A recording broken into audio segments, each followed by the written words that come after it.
Okay, so just so you know, the first spot will be almost a 60. That's the only 60. Everything else is 30s. So, when you break, you'll break for a 60 the first time. Okay, cool. Sounds good. Actually 51, but okay. 1 minute to you.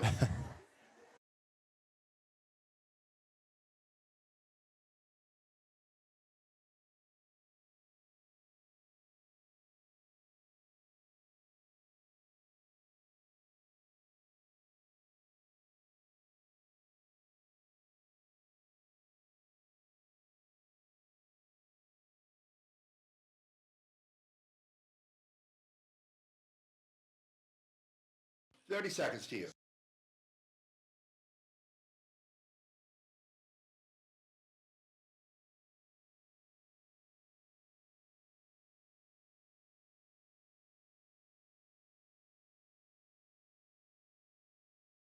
All right, 15. And 10, 9, 8, 7, 6, 5, 4, 3, 2, 1, and you're up.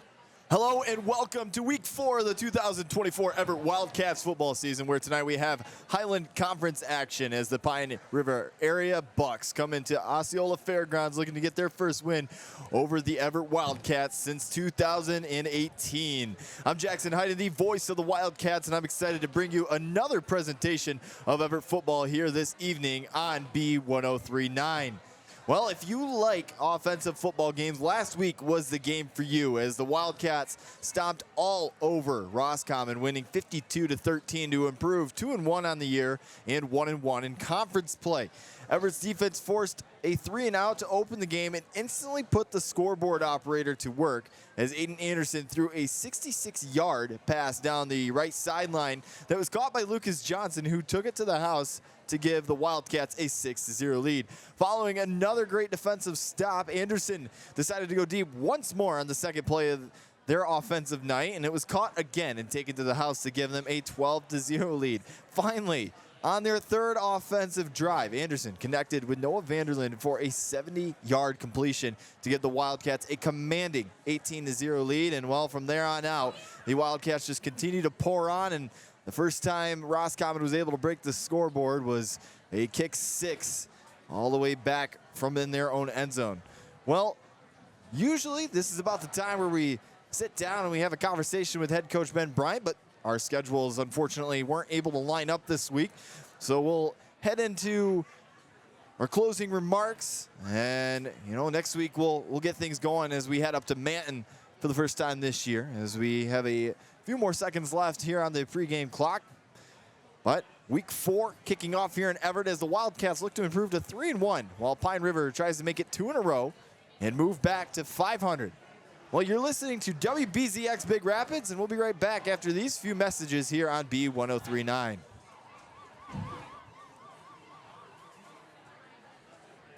And you're clear. Sorry, I didn't. Usually I have the. For what, 2 minutes? Yeah. Usually, I know I did the. I can redo the WBZX in a little bit. I had that scripted out for after the interview, because usually that puts us in that time zone. But no worries. Yeah, just do it in about 5 minutes. Okay, cool. Yeah, they're lining up to do the. I don't know what they're doing right now, but they're doing something right now. You want to come back? Good evening. Just finish up your commercials, then we can come back and I can introduce it. Sounds good. Okay. Tonight's game is the annual Armed Forces game.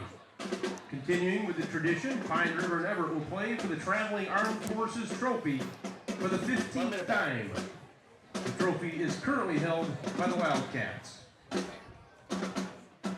More importantly, this game is a way for the communities and programs to honor those who have served or are serving in the military. We owe a great deal of thanks to all the men and women who have fought for our freedom. The two teams combined donations from the JV and varsity games, taking turns donating to organizations that support our veterans. This year's funds will be provided to the local VFW post. We're back now. 79 No, in we Evart. got 20 seconds. To date, over $13,000 have been raised and donated to local and national organizations to help veterans And 10, and active military 9, members as a 8, result of this game 7, and the 6, generosity of our 5, great communities. 4, Thank you 3, for your support, 2, continuing the tradition. Well, hello and welcome back to Evart Wildcats football here on B1039.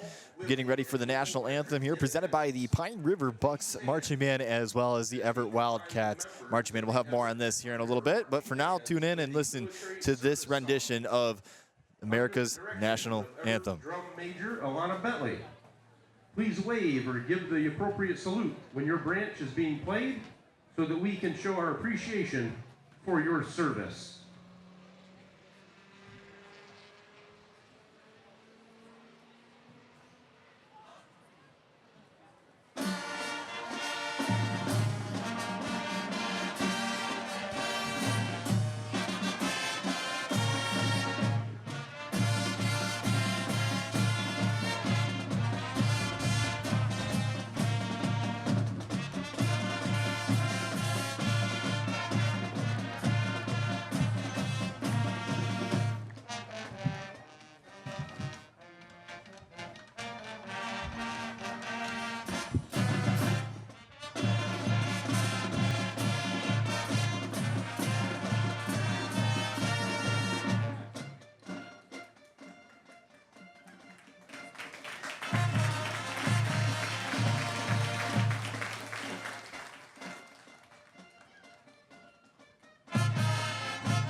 At this time, could you please direct your undivided attention to the east end zone? Presenting the colors for today's game are members from AMVETS Post 11 and VFW Post 7979 of Evart. With us today are Chris Stanley, 4 years in the U.S. Marines. Dave Blanchard, 22 years in the U.S. Navy. Jim Rowan, U.S. Navy and U.S. Army for 42 years. Dave Brickey, U.S. Army, 6 years. And Brian Carey, U.S. Navy for 7 years. Thank you for your service, and thank you to all service members in attendance at tonight's game and serving around the globe. May our gratitude never go unnoticed.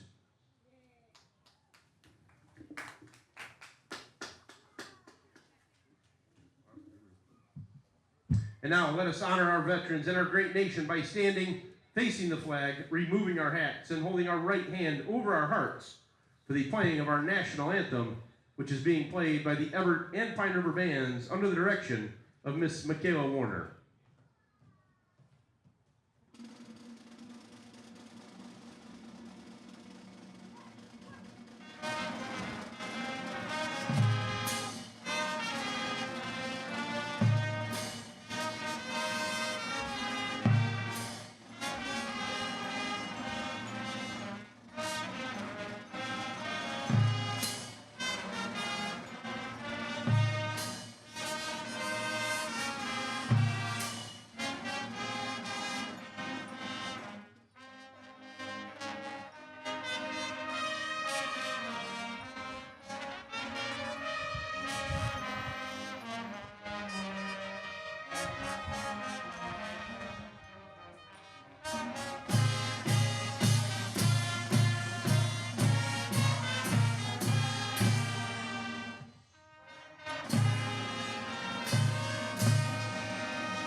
you.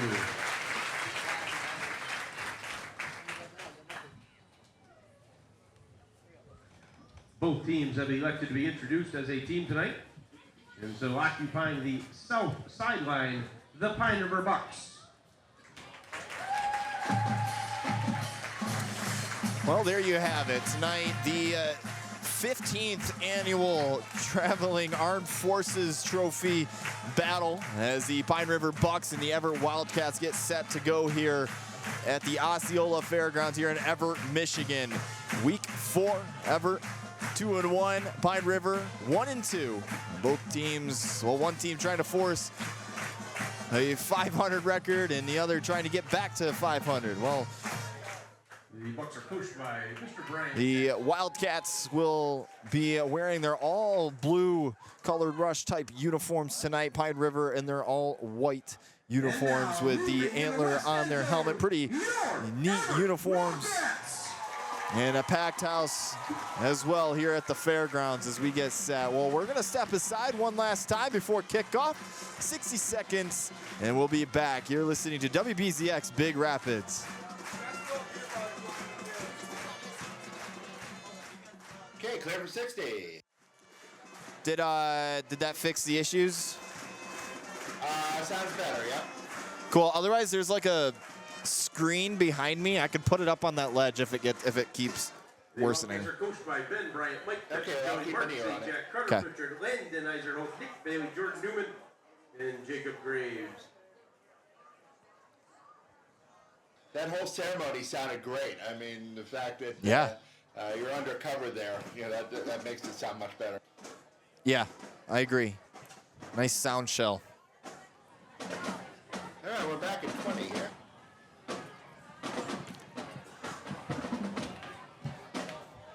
And 10, 9, 8, 7, 6, 5, 4, 3, 2, and 1.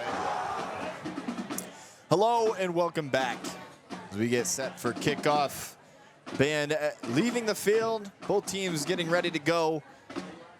Evart looking to continue their dominance against Pine River. Haven't lost to them since 2018. Half of these kids on this team weren't even thinking about high school quite yet. The last time they lost. And a lot has changed within both of these programs. Evart, one of the more dominant teams in all of Division 7. Since then, fell a couple of rounds short of the state championships this year, trying to get back to it with a young team. First year head coach Ben Bryant, and last year it wasn't pretty as number 5 Jericho Holmes deep along with number 13 last year the Wildcats taking care of business against Pine River. It wasn't very nice for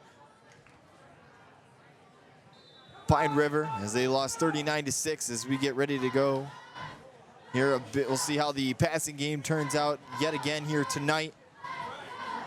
You're open for more of what we saw last week.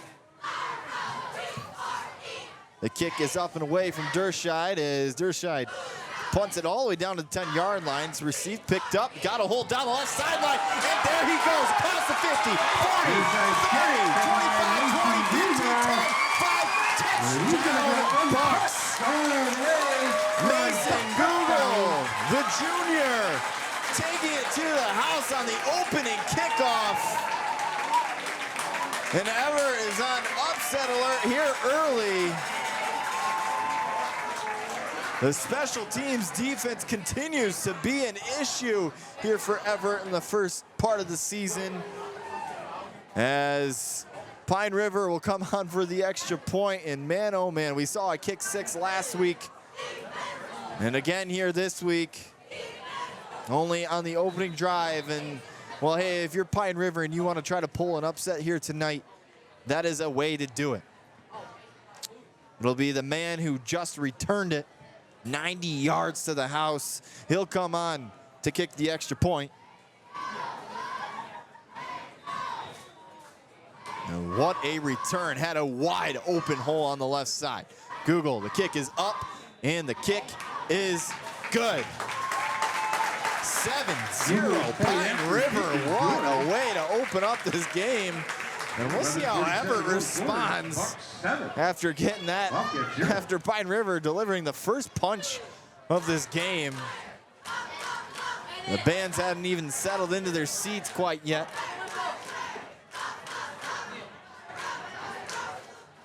.11:47 here to go in the first, and already points up on the scoreboard. The scoreboard operator was awfully busy last week and looking like he's in for another long night here tonight.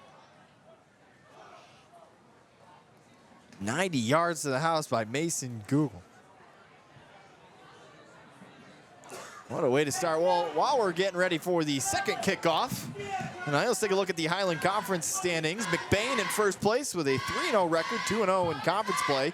Beal City in second with a 2-1 record, 1-1 in conference play. Houghton Lake, 2-1, 2-0 in conference. Evart sitting in fourth. They are 2-1 with a 1-1 record. Lake City 1-2 with a 1-1 record. And Manton sitting in sixth with an 0-3 and an 0-2 record, while Pine River and Roscommon are in 7th and 8th. So standings a bit tighten up. Here's the kick. It is up and picked up, received right around in front of the 20-yard line, and it makes a couple defenders miss, and Derscheid is able to take it up about 10 yards or so. He gets up to And the so they'll set up shop around their own 34-yard line. 11:41 to go here in the first quarter. And here we go. We're going to see one of the best passing offenses in all of the state of Michigan.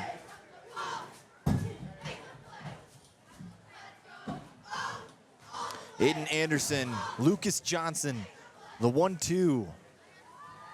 A 1-2 punch in this high-powered offense. You don't see a whole lot of offenses in these smaller school settings pass the ball as much as you do with Evart. And well, Aiden Anderson leading the state in passing yards with over 800 passing yards. So Aiden Anderson in the shotgun formation. He snaps the ball. It's bobbled. He'll have to pick it up and run it himself across the 40. Cuts to his right. Across the 50. Missing a couple tackles down the sideline. Crosses the 40. Across the 50 and is eventually brought down in front of the 30. Midfield.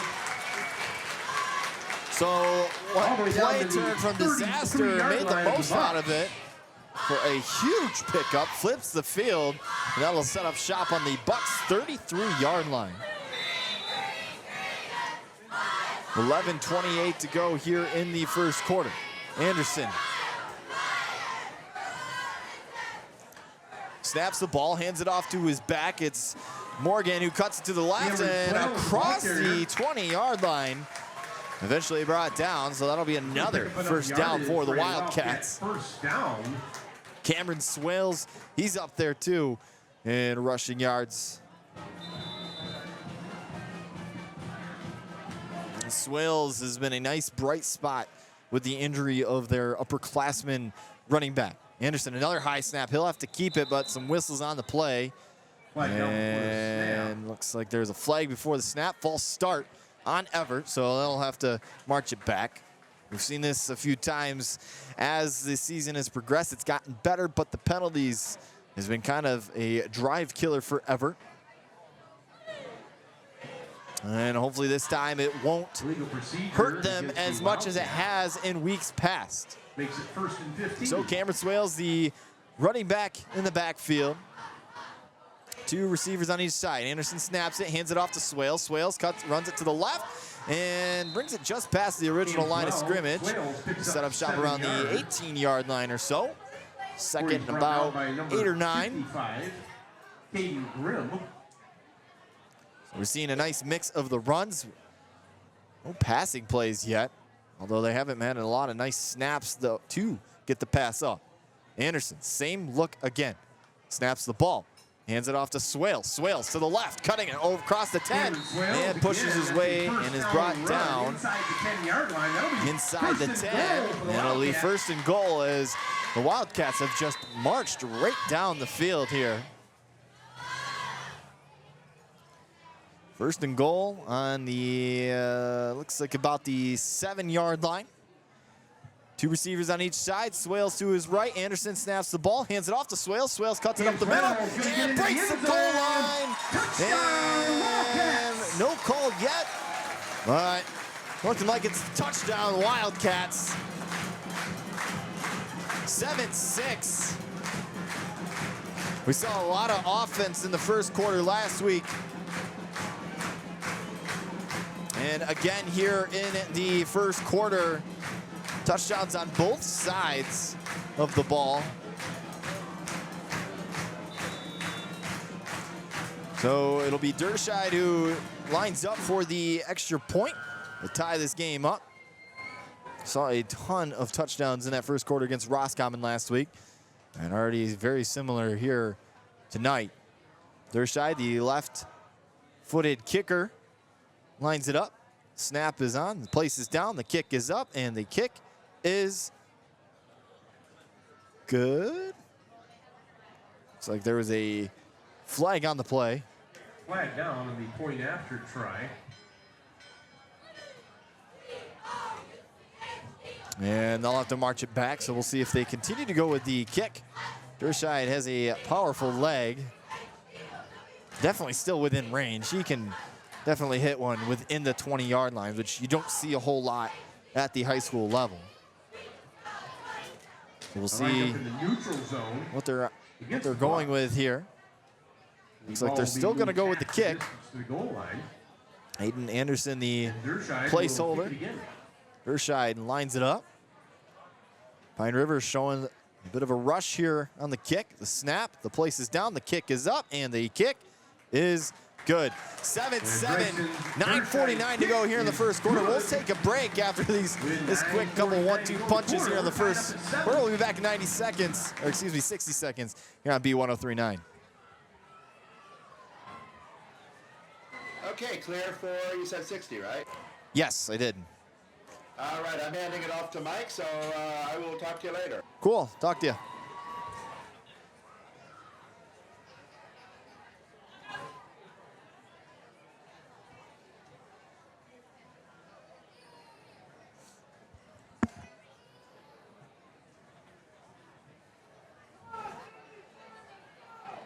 $30 seconds.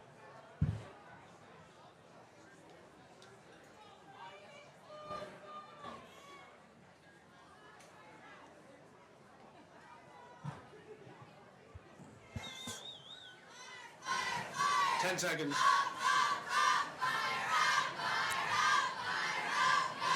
5 and then go.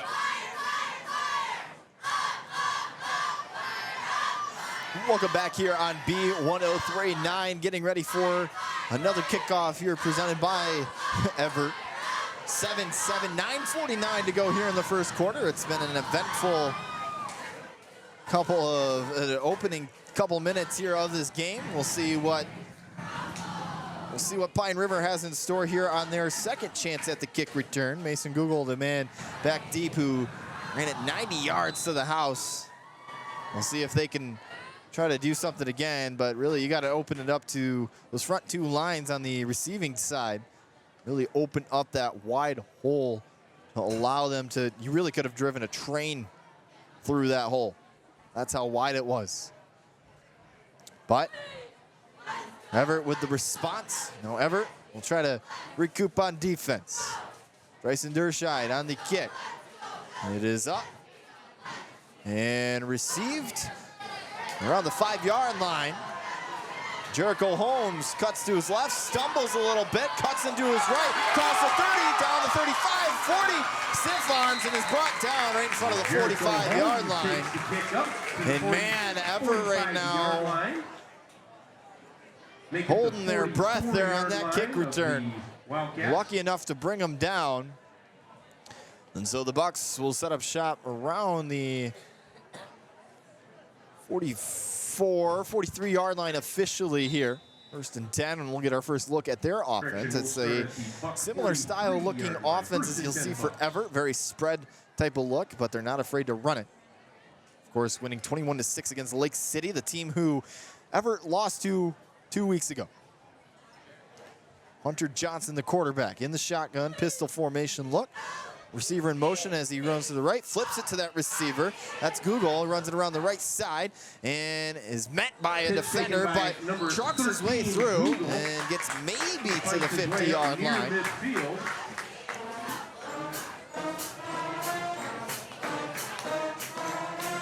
So it'll be 2nd and 4 here for the Bucks. Second and 4.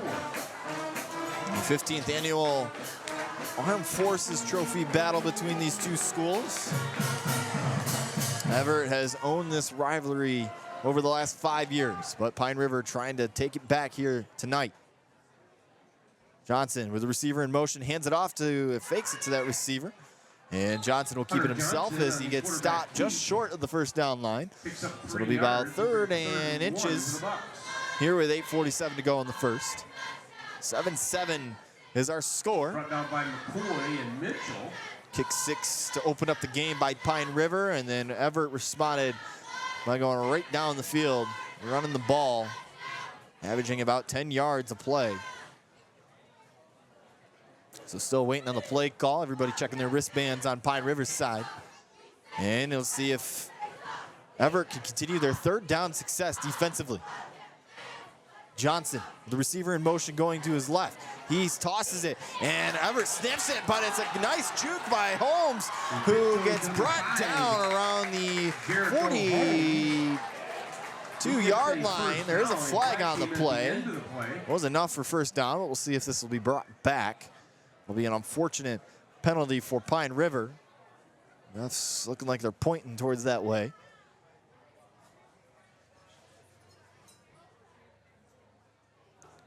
Still waiting on the call.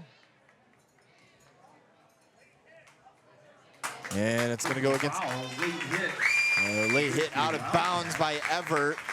Bit of a questionable call. It looked like it was one of those, hey, just trying to get him out of bounds type of thing. But anyway, Pine River will pick up a few more added on to that. So it'll be 1st and 10 on the 26-yard line. Everett's 26, that is. 8:05 here to go in the first. Pine River charging. We'll see what they got here in store. A lot of in-motions looks here for this offense. Johnson with another receiver in motion. He'll fake it off to his running back, who hands it off to his receiver, who breaks down the left sideline across the 20, 15, cuts to his right, and is brought down across the 10-yard line. Another big pickup on the jet sweep fake look for Pine River. It should be 1st and goal at the 10-yard line. And Evart, or correction, Pine River looking to throw another punch at this defense that has done fairly well for themselves. They've had 2 games out of their 3 that they've played that they've scored, or they've allowed more or under 20 points.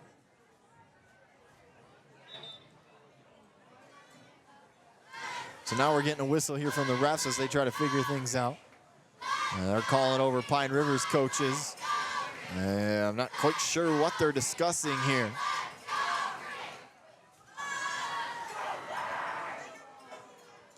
It's one of those things that it's at the high school level, so you don't see it necessarily really that much anywhere, but you almost wish you had that microphone that went over the PA speakers like you do in college football games.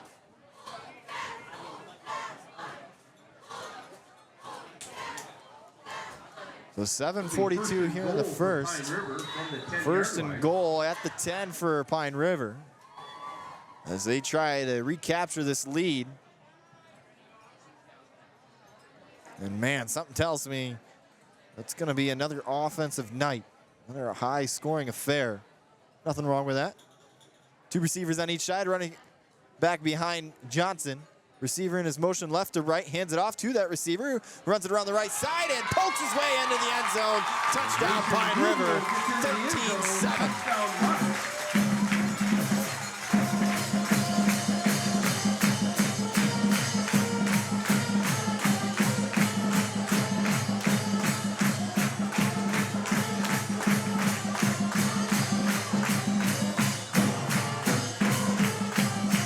Looks like it was Mason Google yet again on the run. He has been busy here early tonight, providing most of the offensive power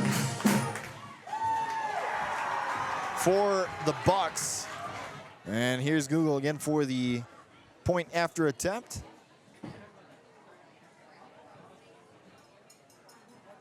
Snap is down, the kick is up, and the kick is good. 14-7, 7:15 to go here in the first. 7:15 to go in the quarter, Bucks 14. Man, a lot of offense here early. Evart with no answer. They had one shot on third down, and they were unsuccessful. And it was a penalty, a late hit out of bounds for Evert's defense that really cost them a what would have been a shutdown drive.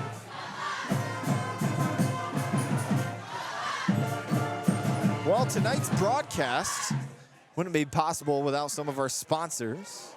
Worth Landscaping, Sir Heating and Air Conditioning, Ina Store, Evart Dairy Whip, Northland Area Federal Credit Union.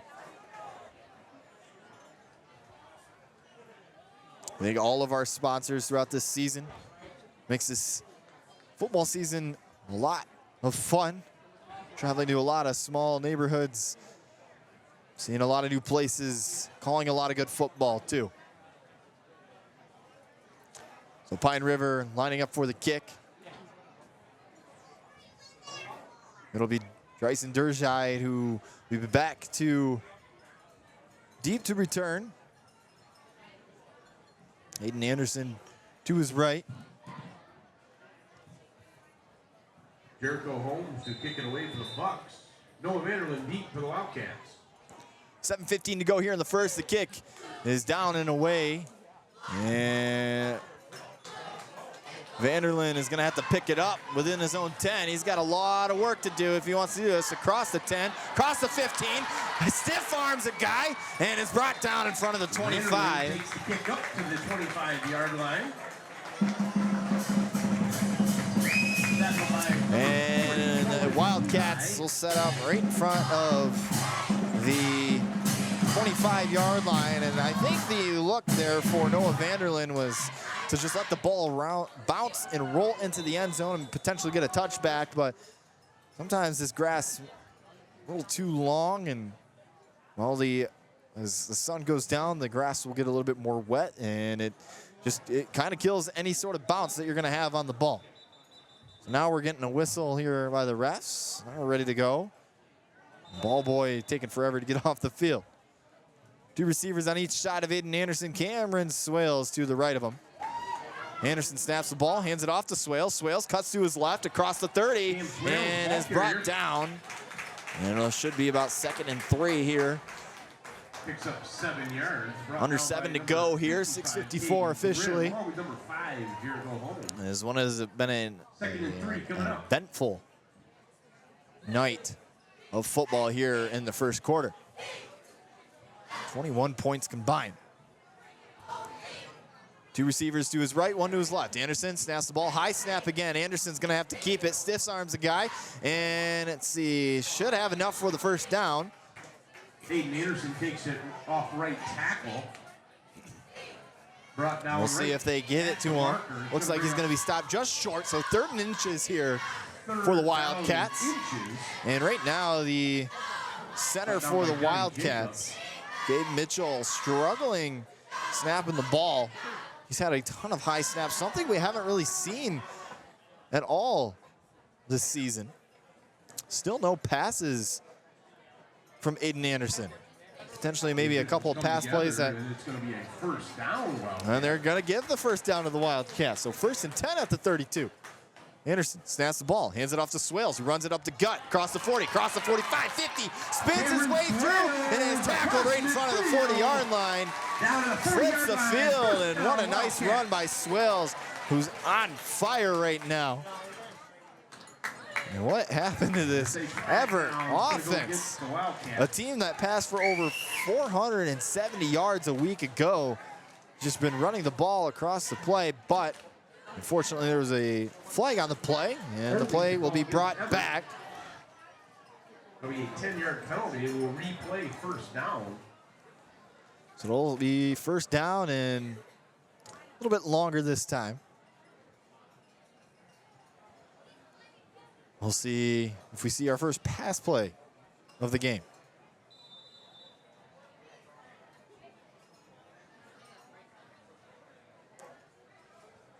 Here we go. First and 20. Anderson snaps the ball. Tries to keep it from Swales. The ball is fumbled. And I believe Evart was able to jump back on it, but miscommunication between Anderson and Swales. And man, oh man, it's kind of feels like Everett's a little bit rattled right now here in the first quarter. 5:30 to go. 14-7 Pine River leads it. Lose about 3 yards, brings up second down. Anderson wanted to pick up his arm sleeve there after he got ripped off. And now I'm sure we're going to see a pass play here. We're going to see that Anderson to Johnson connection tonight. Anderson snaps the ball, fakes it off to Swales. Anderson's going to keep it running up the middle, across 45, 40, and it's brought down right in front of the 45-yard line. So it should be third and just short of the first down. Anderson with the nice run option there.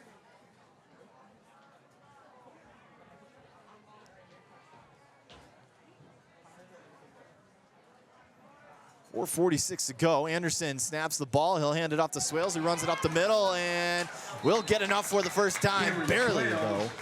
It'll be first and 10 at the 45. Everett's 45, that is. So a drive, a nice job to rebound after what was almost a daunting 22 yards to the first down line.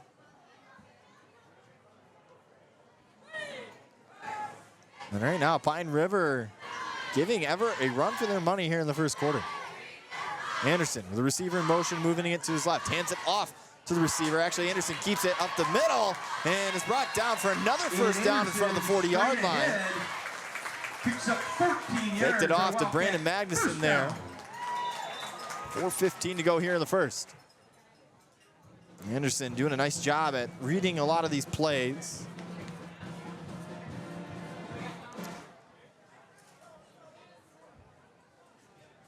Anderson, two receivers on each side of him. Swales to his right as well. And fakes it off to Swales. He'll keep it, runs it up to the right side, misses, makes a couple defenders miss, and then is finally brought down and about the 37, 38-yard line. It'll be second about half here. Brought down by number 6, Eli Smith. Evart running the ball like their life depends on it here early.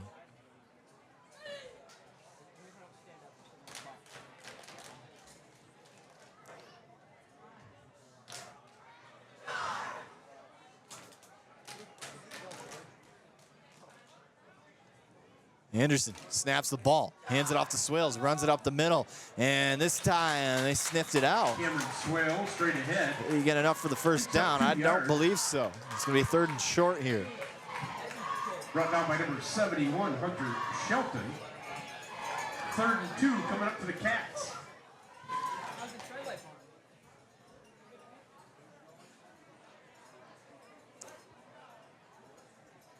Anderson.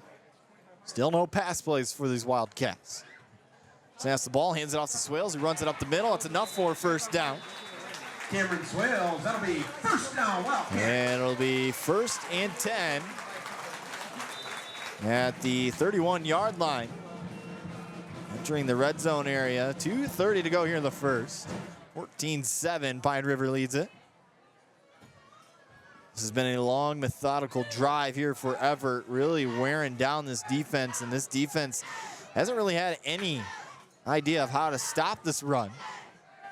Receiver in motioning left to the right. Anderson hands it off to the receiver, cuts it open to the left, across the middle, and across the 25, eventually brought down a couple of yards in front of the 20.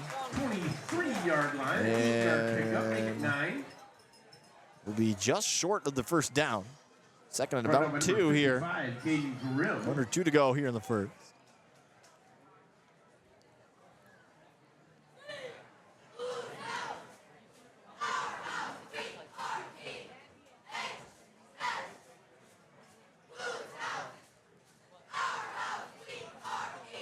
Anderson all by his lonesome in the backfield. Swales in motion and going right to left. Hands it off to Swales, who runs it up the left side and is eventually brought down across the 15. And they are approaching first and goal territory here. 1:25 to go.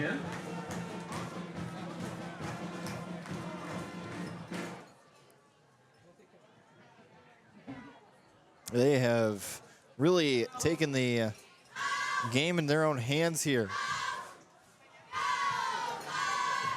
They have just marched right down the field. Ton of plays on this drive, and now we're going to get a timeout by Pine River with 1 minute and 2 seconds left here in the first quarter. We'll step aside for 60 seconds of ourselves. 14-7, Pine River leads it. You're listening to Wildcats football here on B1039. 60.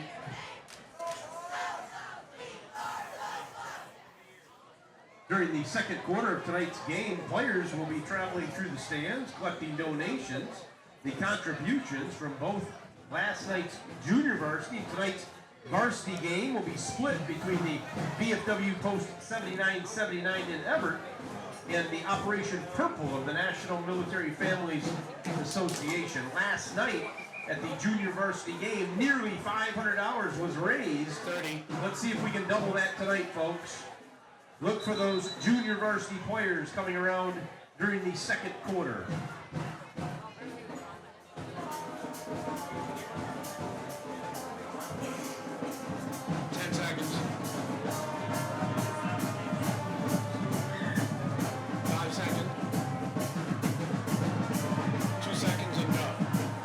Welcome back here on B1039.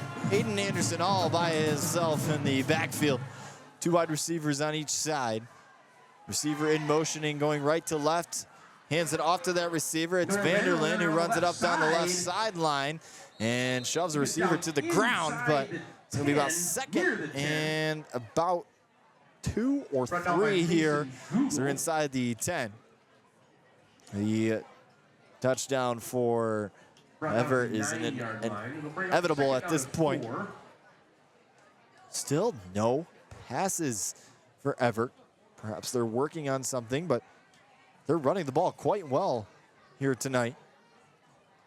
Anderson snaps the ball, hands it off to Swales. Actually, Anderson's going to keep it, runs it up the middle, dives for the end zone. Touchdown, Wildcats.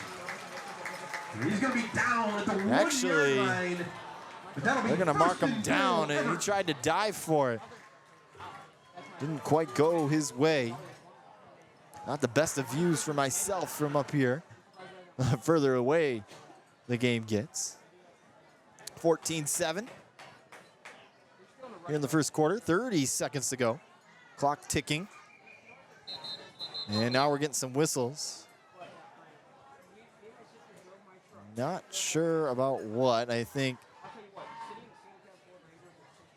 either a helmet issue or an injury here as the Bucks have to swap a couple players. 27.3 here officially. And now we're ready to go. Aiden Anderson, 2 receivers on each side. And he's got Vanderlyn in the backfield with him. He'll keep it himself. Anderson cuts into the left and across the goal line. Touchdown, Wildcats. With 15 seconds remaining here in the first quarter. 14-13. Bucks still lead it. PAT will tie it here.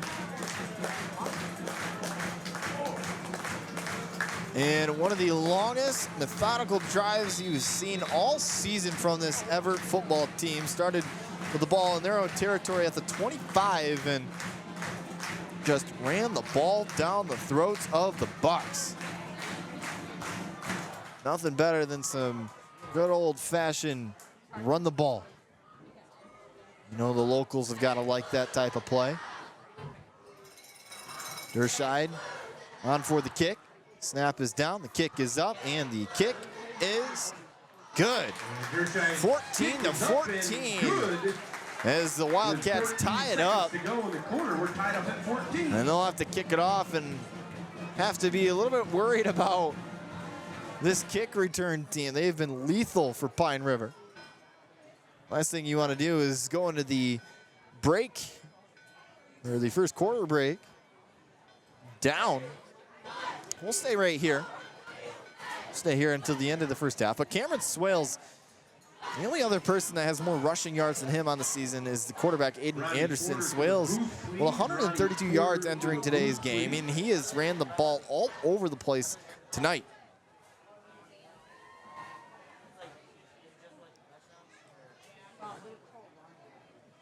But taking a look at some of the statistical leaders here entering today's slate of games. Anderson, number 1 in the state with 813 passing yards. Lucas Johnson, first in the state in receiving yards with 444. He broke the school record last week. Just an insane pop-off night for him. 243 yards, 4 touchdowns, and 9 catches. Just went off. And of course, Noah Vanderlyn, a couple slots down from Lucas Johnson with 259 overall yards. It's 9th in the state. Derscheid's kick is off and away. A little bit of a lower kick off the hands. And Pine River is going to have to pick it up. They're getting met by a bunch of Wildcats. Staying on his feet still. And is brought down. Didn't make his way to the 30. A little setup. Brought down by Coonan. Around the 28-yard line here. 7 seconds remain here on the first quarter. Well, last week we saw a continuous clock running towards the end of that game. I don't think we're going to see that here tonight. I'm sure that scoreboard is going to be quite filled with points on each side. And now we'll get our second look of the offense here.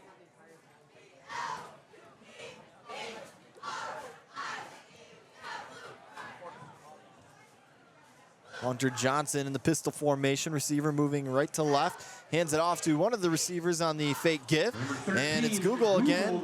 And he brings it across the first down marker, and that will end the first quarter. A great way to end the first quarter. Pine River flirting with an upset here in the first after one.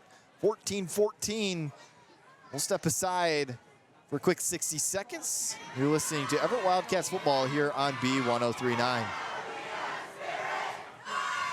60.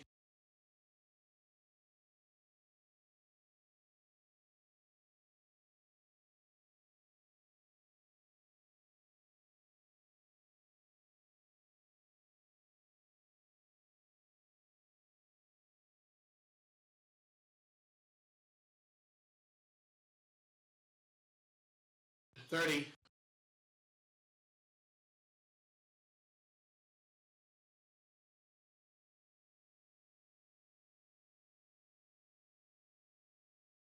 $10 seconds.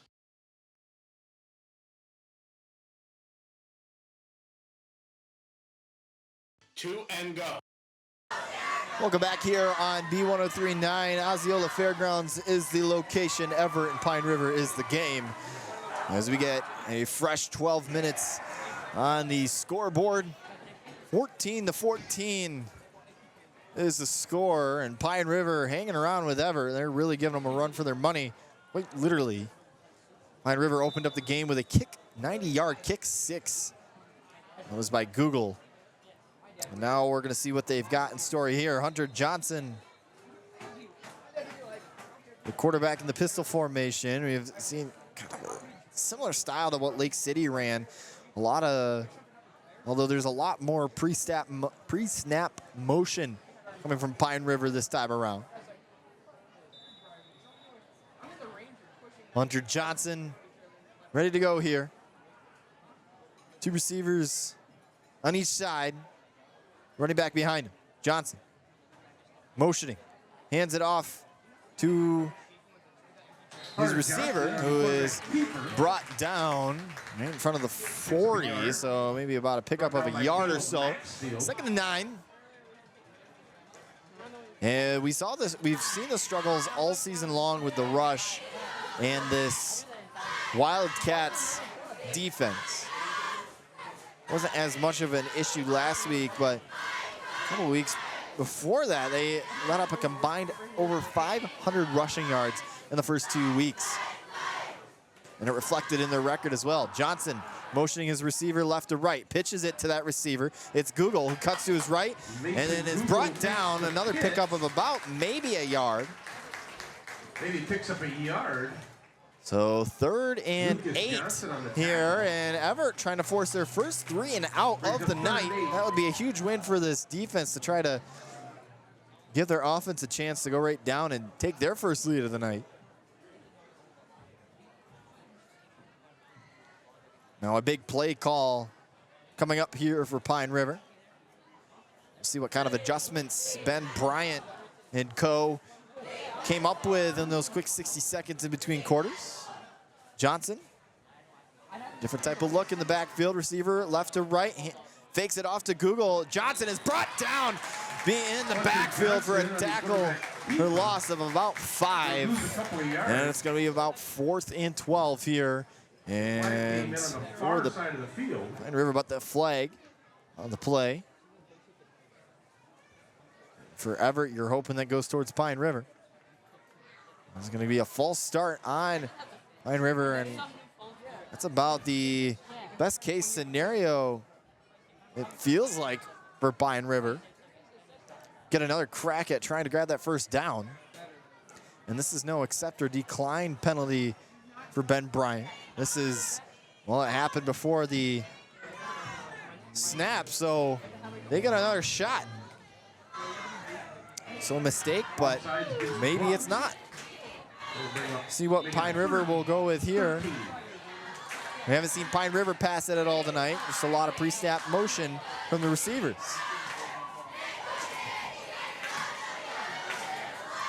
So Hunter Johnson in that pistol formation, running back right behind him, 2 receivers on each side. Receiver, Google, left to right, moves back in the shotgun, throws a deep ball down the end zone, and it's picked off. Lucas Johnson grabs it, misses a couple tackles, running down the left sideline across the 50, 45, and tackled out of bounds at about the 43-yard line, and injects some life into this crowd. There was a flag on the play right after the interception. Lucas Johnson, we talked about his impressive night passing. Well, that's his first catch, technically, of the night, and it wasn't even from his quarterback. Hunter Johnson, the pass was nowhere near his receiver. It'll be marked off from the spot of the foul. The penalty is going to go against Evart.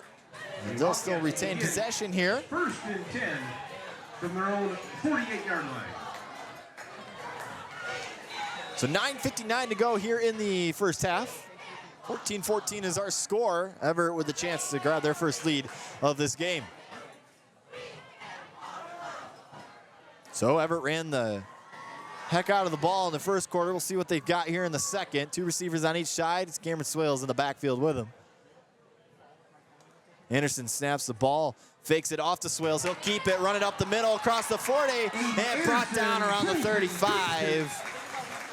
And that'll be enough for another 1st and 10 for the Wildcats.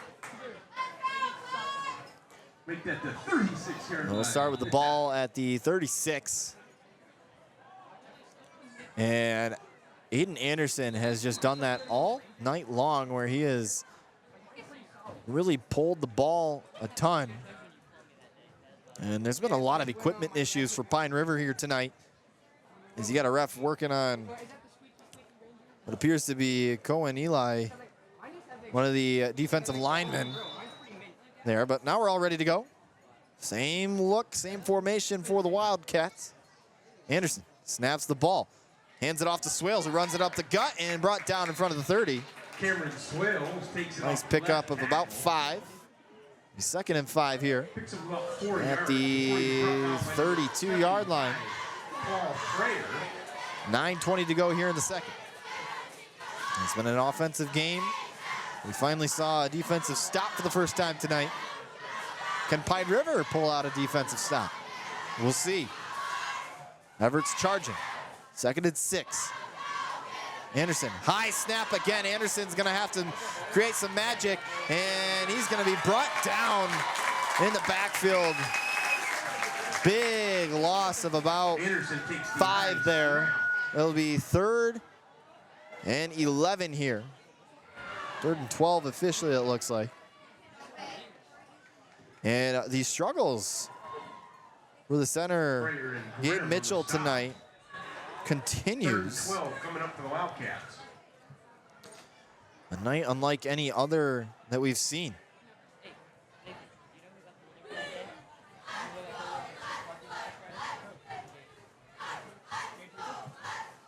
Anderson with the receiver right to left in motion. Fakes it off to receiver, hands it off to Swales instead, who runs it up the middle, across the 30, and brought down at the 25. That'll be a first down. And a huge pickup for the sophomore Cameron Swales. First down.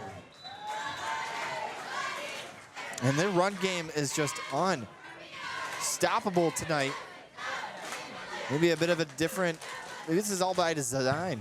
They've passed the ball a ton, now a chance to work on their run game, and well, tonight it's working for them. And don't fix what isn't broke. Anderson with 1 receiver on the left, 3 on the right, snaps the ball, it's fumbled again. Anderson with a pass down the left sideline, and it is picked off.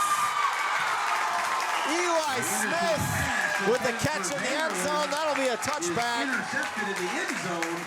And both drives ending in an interception, the last 2, and the defense is on display here in the second quarter. Man, oh man, what a game this has been tonight. So 7:37 here to go in the second quarter. 14-14 is still our score, and Evart with a chance to take the lead for the first time tonight. Aiden Anderson fumbled the snap and tried to get rid of it quickly, and wasn't one of his finest throws. Nothing like what we saw last week or even the weeks prior.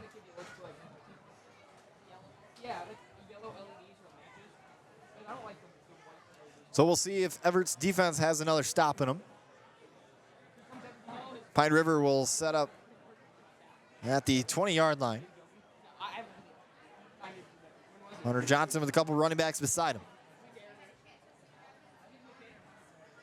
And we'll hand it off to his running back, who was tripped up and tackled, gain of about 2 or so. Number 24, Logan Malcolmson, the ball carrier, brought down by The running back from the junior Logan Malcolmson on the carry. We've seen a lot of the handoffs done by receivers tonight. First time we've seen it with the running back. Hunter Johnson, a couple of running backs beside him again. Johnson gets the entire defensive line for Evart to jump. Defensive lineman Alex Rodolewski pushed over the center, and a credit to Pine River's offensive line for not moving. So that'll make the attempt for a first down for Pine River even better. And nice job by Hunter Johnson to get the entire team to bite on that. Perhaps the high school version of an Aaron Rodgers call. Makes it second down and 3. Aaron Rodgers, one of the best fake snap callers of all time. Hunter Johnson in the pistol formation. Snaps the ball, low snap, hands it off to his back, who runs it to the right side and makes a couple of defenders miss, but eventually he's brought down at the 30. And are they going to give him the first down?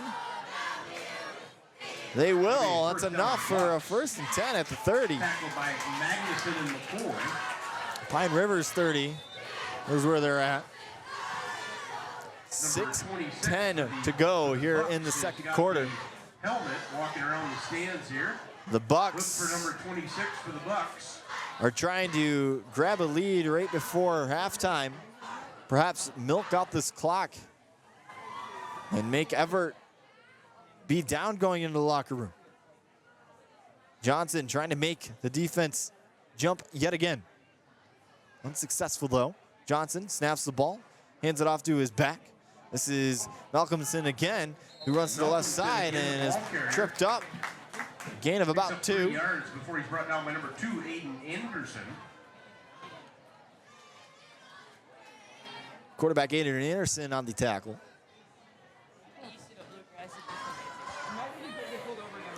Armed Forces Night here, the rivalry that has been going on for 15 years now.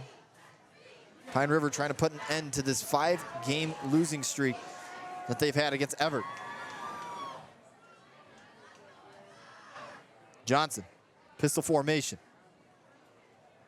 Snaps the ball, hands it off to Malcolm. It's a fake, and he tries to do a quick pass. It was intended to Jericho Holmes, and incomplete. So it'll be 3rd and 7. Interesting play call there.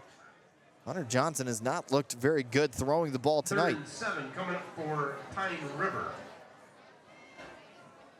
Ofer in his first few. Had an arm punt in one of them. And just hasn't been very accurate.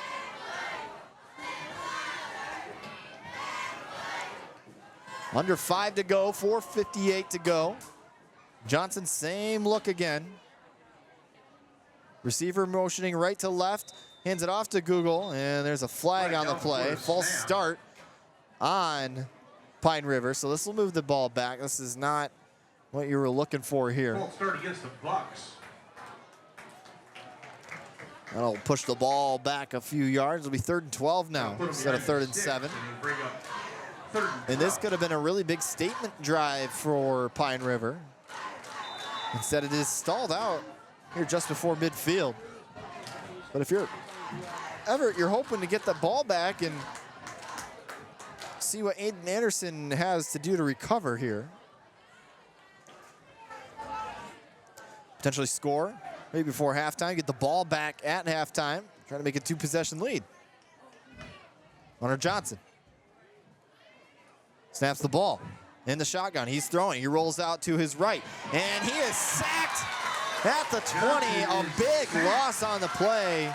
Joseph Coonan along with Caleb Maxfield. A loss of almost 12 there. So it'll be 4th and 20 here. Officially. And it's going to be punting time here. The man, Mason Google, will be the punter here. He's the jack of all trades. He does everything. A fantastic punt by Google. Nice spiral, too. This will bounce around the 35, flips the field. Evart will watch it roll as it rolls out of bounds. And Evart will try to take the lead as they set up shop here at the 28-yard line, it appears. A flag came in at the end of the play. But another flag, so we'll see what happens here, if Evart will move back even further or not. Correction, it is going to be on the 26, 27-yard line.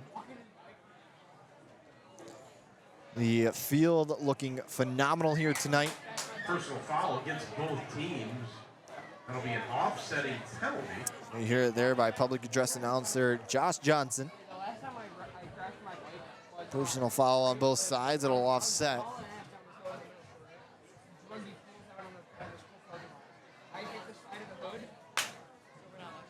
So 3:46 to go here in the second quarter. 14-14 is our score. No points scored here in this half.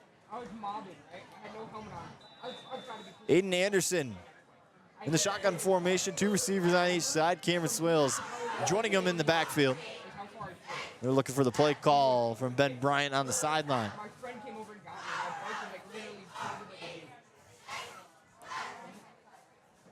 Now we're ready to go. Aiden Anderson snaps the ball, fakes it off to Swales. He'll throw it down the right sideline. He's got a man and it is caught and brought across the 40. Lucas Johnson. Who else would it be?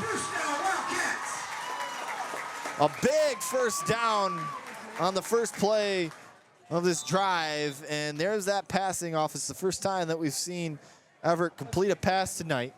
Just their second attempt. Now they're in enemy territory here on the 39. Same look for Anderson. And he hands it off to Swales, who runs it up the gut, across the 35, and brought down around the 34, 35-yard line. So Evart not wasting any time on this drive. Again, 14-14. 3 minutes to go here in the second quarter. Clock ticking. Anderson snaps the ball. Hands it off to Swales again, who runs it up the middle. And is brought down across the 30, and should be enough for a first down. And actually, they're going to mark him just short. 3rd and 1 here.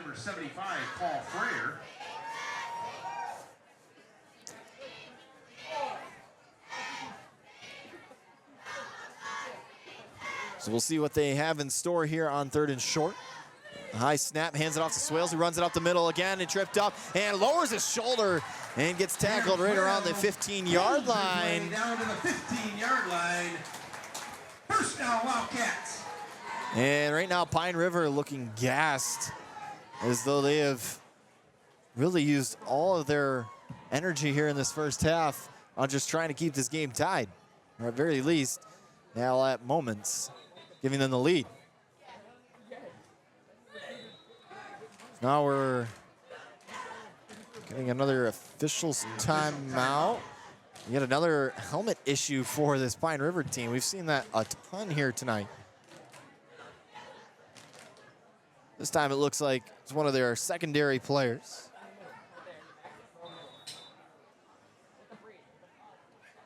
Now we're ready to go. Hayden Anderson. 2 minutes to go here in the second. 2 receivers on each side. Swales in the backfield. He motions out to his left, and he'll dump it off to Swales. Swales across the 15 and brought down in front of the 10. And it'll be second down at the Bucks 13-yard line. Evart not rushing. They're trying to let that clock wind down. 1:30 to go. Trying to score right before half, where then they'll get the ball back to start the second half. Anderson snaps the ball and fakes it off to Swales. He'll cut to his right, misses a defender across the 5 and brought down at the 4-yard line. It'll be 1st and goal with the clock still winding down. Aiden Anderson just with impeccable awareness to make defenders miss. Really drags his leg and has quick feet. It's what you like to see in a quarterback. Clock under a minute now, 50 seconds to go. Evart taking their time. I don't know if they notice how much time is left. But I think for them, they're thinking, hey, one play, we should be able to poke it into the end zone. But Pine River is seeing this right now, and they're like, hey, so now we're going to get a timeout on Evart. 36 seconds to go officially. We're going to take a quick 60-second break, catch our breath, and we'll come back for the final 36 when we come back. You're listening to Evart Wildcats football here on WBZX Big Rapids. Evart University football players out front there. They've got the helmet in hand. 60.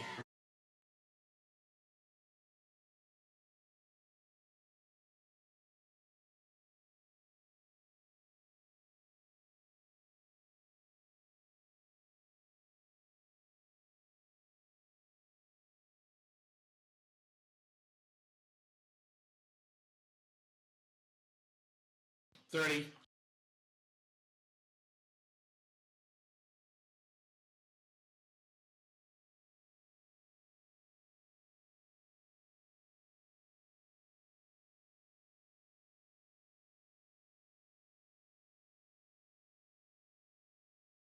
$10 seconds. 5 seconds. Go. Welcome back here on B1039, 14-14, 36 seconds to go here in the second quarter. Evart lining up on the 4-yard line, Pine River's 4-yard line, that is. Trying to take a score right before half. Anderson snaps it, keeps it himself, runs it up the middle, across the goal line. Touchdown, Wildcats. Touchdown, Wildcats. 20-14 is our score now. And the Wildcats with their first lead of the ball game, all the way here with 34 seconds remaining here in the first half.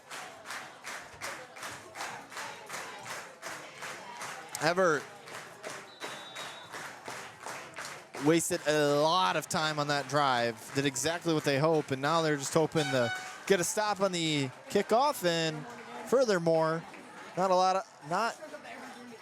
allow any other big plays offensively for Pine River. So Derscheid is on for the kick. Anderson snaps the ball, puts the ball down. Derscheid's kick is up, and Derscheid's kick is good. 21-14. Evart leads it. 34.6 seconds to go here in the second quarter. And Evart has just pounded the rock all night long, and Pine River really hasn't had any way to stop it. The only time they've really came up with a couple of stops was an interception that was thrown on Aiden Anderson, or by Aiden Anderson in the end zone. So we'll see what Pine River has in store. If they can try to tie it up right before half, if they can do that, that's got to be demoralizing for this Evart team. That is the last thing that you're looking for here. Lights are on. We're beyond the days of the sun still being in the sky past 8 o'clock nowadays. Beautiful night for football, though. 70 degrees, not too hot, not too cold. The wind turned off for now. It was pretty windy before the game today. Clear skies all around. Beautiful sunset. Oh, sunsets in northern Michigan are always beautiful.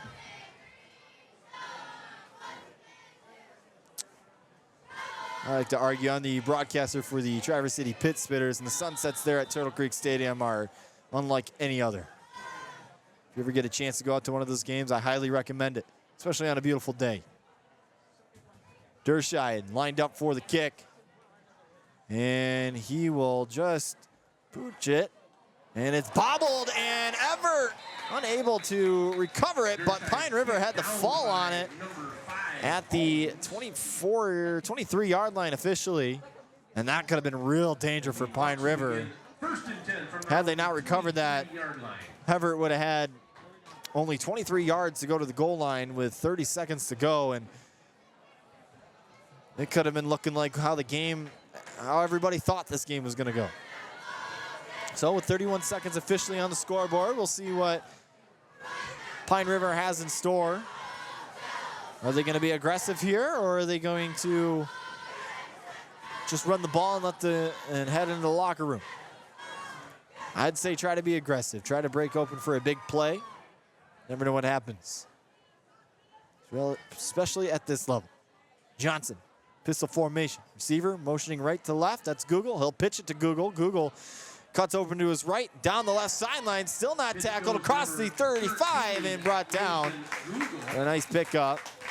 And we are going to get a timeout by Pine River with 24.1 seconds to go. That is their first, I believe, that is their second timeout call this half. Second of the half. They've got one remaining, so you're going to need another huge pickup here. The passing game hasn't looked very good for Pine River tonight. One interception, one ball that was falling quite short that was up the middle.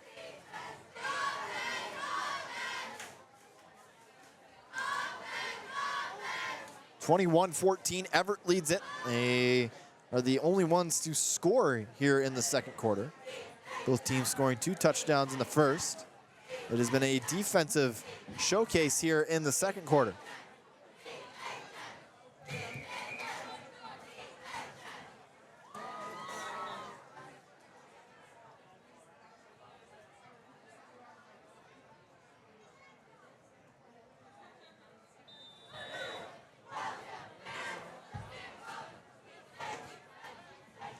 So now we're ready to go.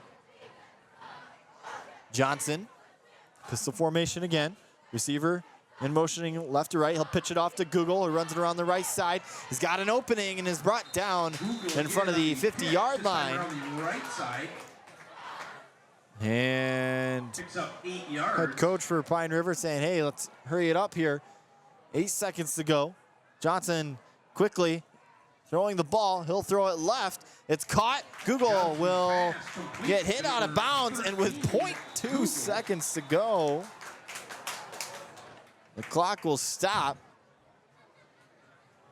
So one last play here in the first half. Along with Cameron Swales. And we're going to get a timeout by Pine River with 0.2 seconds to go. And hey, I mean, you got to go 46 yards here to the end zone. And you know, this is one of the better passing defenses that you're going to see in the Highland Conference. So your chances are very unlikely when it comes to the pass, but maybe you can have a little bit of a trickery here and maybe break something into the end zone.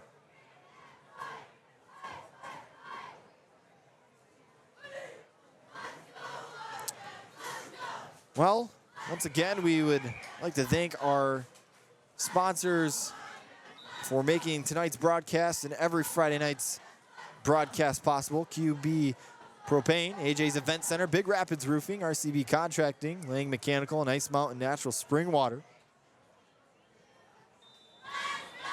If you want a chance to sponsor Everett Wildcats football, we'll give you that number here in a second. Johnson, pistol formation again.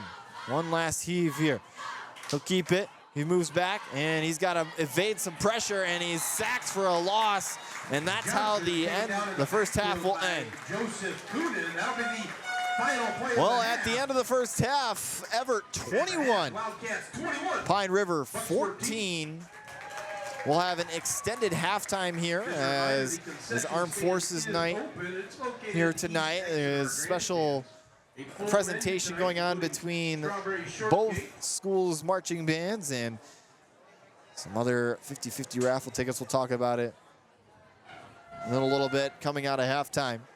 Again, Evert leads at 21-14 heading into the locker room. Quite the night here for offense. 14 points scored on both sides in the first quarter. It was a kick 6 by Pine River, who took it to the house and really threw the first punch. Evert responded accordingly, running the ball, doing nothing but runs during the entire first quarter. They tied it up at 7, and then Pine River almost broke away for another kick 6, but they evaded that. And now, ladies and gentlemen, Drove themselves all the way down. They scored. Evert responded right before the end of the first quarter, tied it up at 14 apiece. And then it was all defense in the second quarter for the most part. A couple of interceptions on both sides, and the game, correction, the second quarter ended with Evert driving down the field, scoring within the final minute. And that's how we got to this point. So we'll step aside for quite a while. We got an MHSAA pregame halftime show coming up. Again, Evert leads at 21-14 over the Pine River Bucks. I'll be back for your second half. You're listening to B1039. Thank you. We'll see you in a little bit. Yep.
indulgent.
Hey, Jackson, you there?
I got about 3 minutes on my end over here until we get ready to go again. Okay.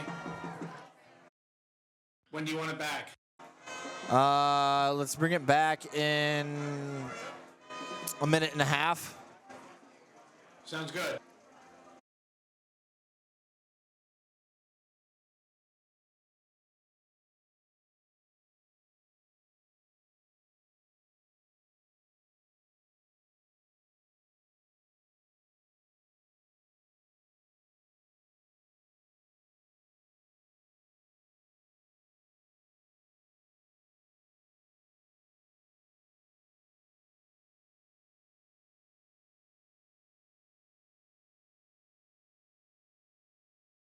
$60.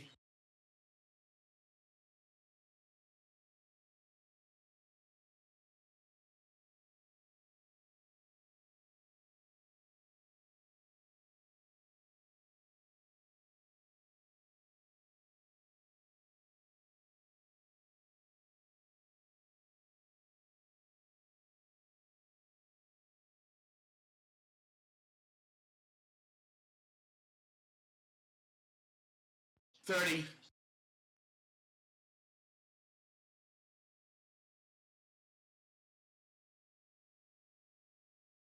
20 seconds.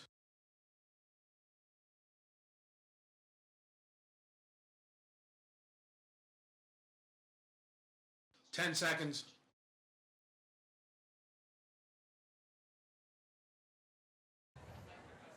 'Stand by and go. Welcome back here on B1039. About a minute to go until we kick off the second half. The halftime performance is finished, and we're getting ready to go. Wildcats lead at 21-14 over the Pine River Bucks. It was an offensive first quarter, defensive second quarter. We'll see what the Wildcats have in store to start the second half, as they will be receiving to get things going. And, well, they scored right before the end of the first half and really set themselves up for success. Pine River has been hanging around, throwing a couple of punches here and there, and we'll see if the Wildcats can recover and perhaps start pulling away here.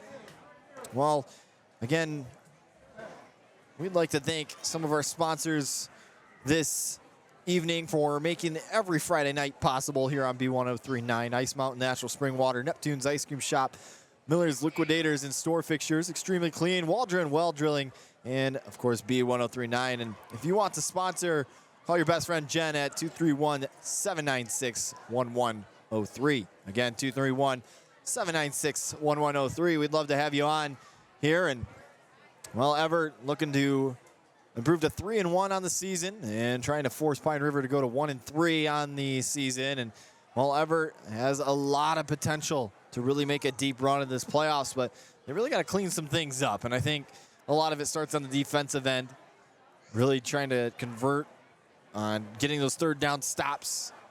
And offensively, you got to limit the penalties when you're on those big drives to potentially either tie or take the lead in the game. That is really the biggest key for them. And, well, defensively, their rushing defense has been amongst the worst in the state. Again, they let up over 500 combined rushing yards in their first two games of the season. Last week, it was a little bit died down. First time they hadn't let up over 200 yards all season long. But tonight, it's a similar ran offense that we saw in Lake City. A lot of in motion, a lot of trickery. Not even trickery, but a lot of fake handoffs. You got to really pay attention.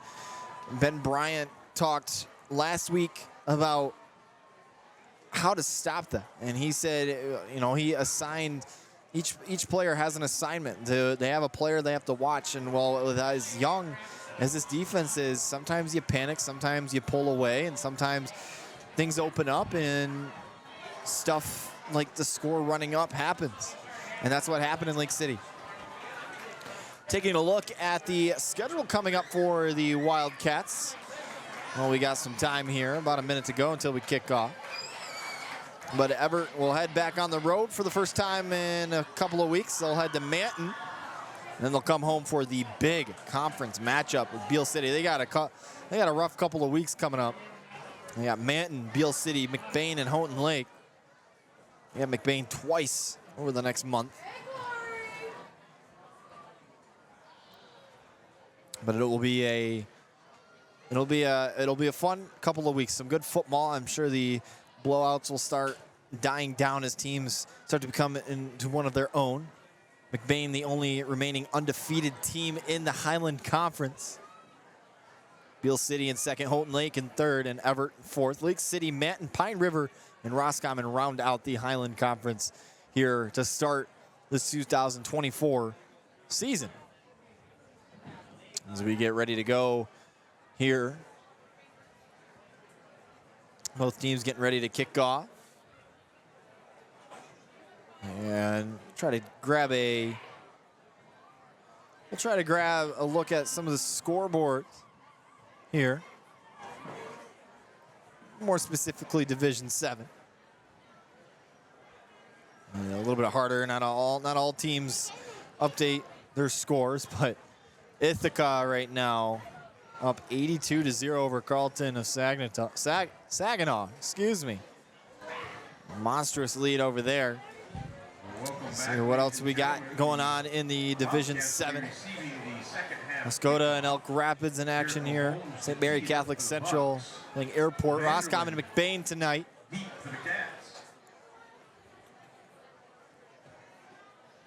And now we're ready to go for the kickoff. Pine River kicks this one away. It'll be received right about the 20-yard line. And it's Noah Vanderlyn. He runs it out to the right side, cuts in across the 40 and tackled out of bounds. And that's where we'll start the second half of this game.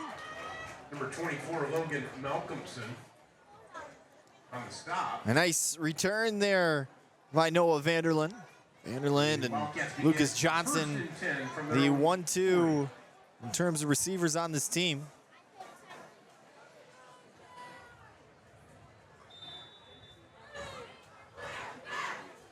So here we go again.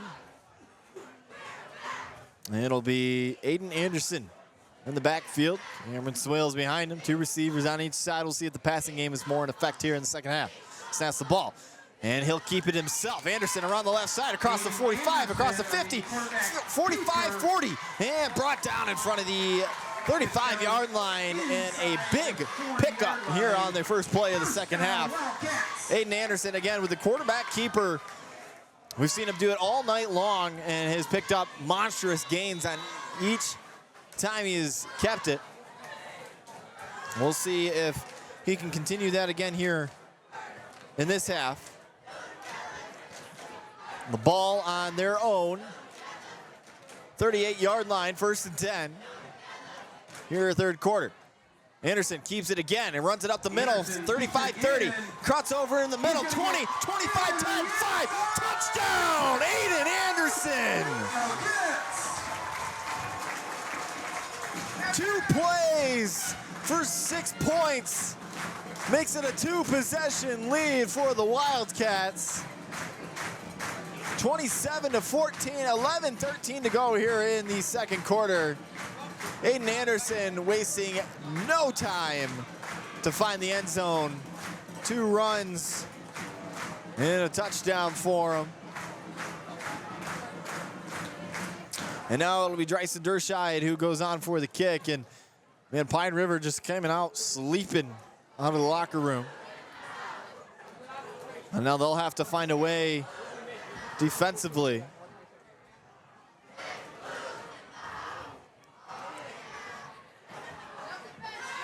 The kick is up, and the kick is good from Bryson Dershide. So 28-14. 2 plays equals 7 points for the Wildcats. And what a way to start. That is exactly what you were hoping for if you're Ben Bryant.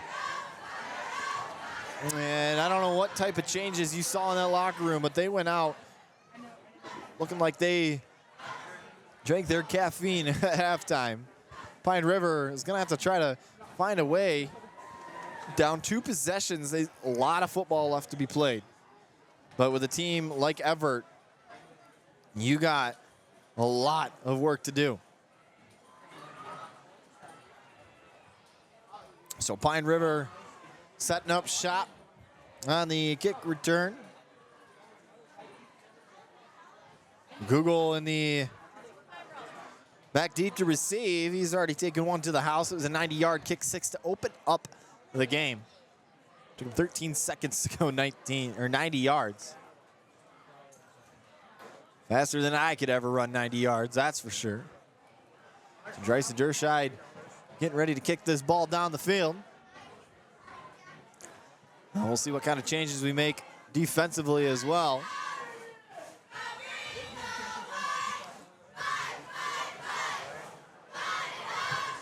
(11:13) on the clock after that quick 47-second drive. Dershide's kick is up and away. A little bit of a pooch kick. And it is received around the 20-yard line. It is Jericho Holmes, who is met by a pack of Wildcats in between the 20 and 25-yard line. So it'll be 1st and 10 in their own territory. 11:07.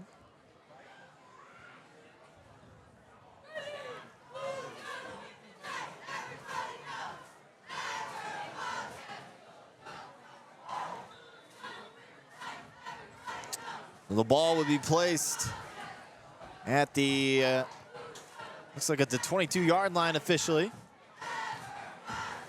We'll see what kind of changes if they can find a way to keep sniffing out this run that is presented by the Bucks. Holmes with the receiver motioning left to right and hands it off to that receiver, runs it down the right sideline across the 35 and brought down no further than that.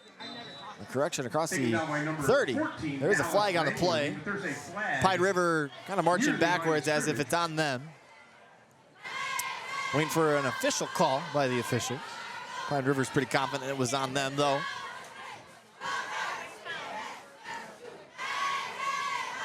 And still no hand motions from these officials.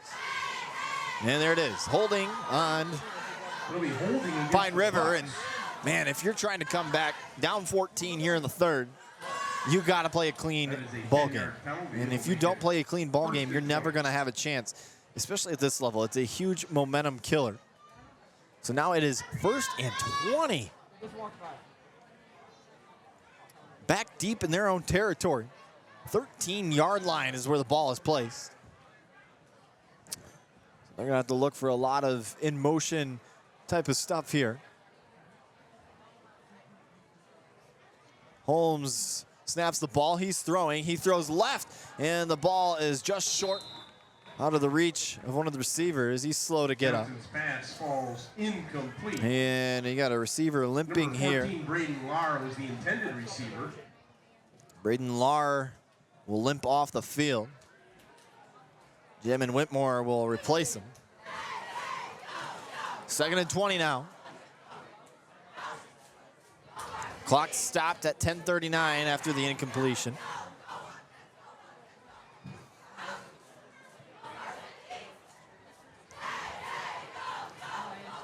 And in the pistol formation again, they'll throw a screenplay out to Google on the left side, and he slips. And it was complete, but that grass getting wet, and he loses about 1 yard, so it'll be 3rd and 21. 3rd and long for Pine River. And this has just been a disastrous opening offensive drive for Pine River. Not what you were hoping for coming out of half. And, you know, they kept pace with Evart for the entirety of that first half. And now, and just gets out of bounds as a player, and now they try to run some trickery. Google, actually, it's going to be another tackle loss. Johnson, they just keep moving back, and now it's going to be 4th and so very long. And it's going to be, the ball is going to be placed at the 12-yard line. 4th down coming up for the Bucks. And it's going to be punting time for Mason Google. He's standing in his own end zone, and this might be an opportunity to try to rush the punter here. The punt is up, and a great punt. It is bounced at the 45, and they're going to let it roll, and it will stop right on the 50-yard line. Exactly. And that is where Evart will set up shop. And man, oh man, they chance to make it a 3-possession lead.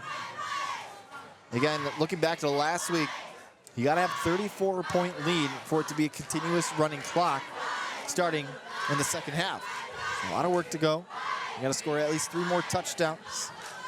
And if you're getting to that point, you got to feel pretty confident in your offense. Your defense just forced a huge 3-and-out.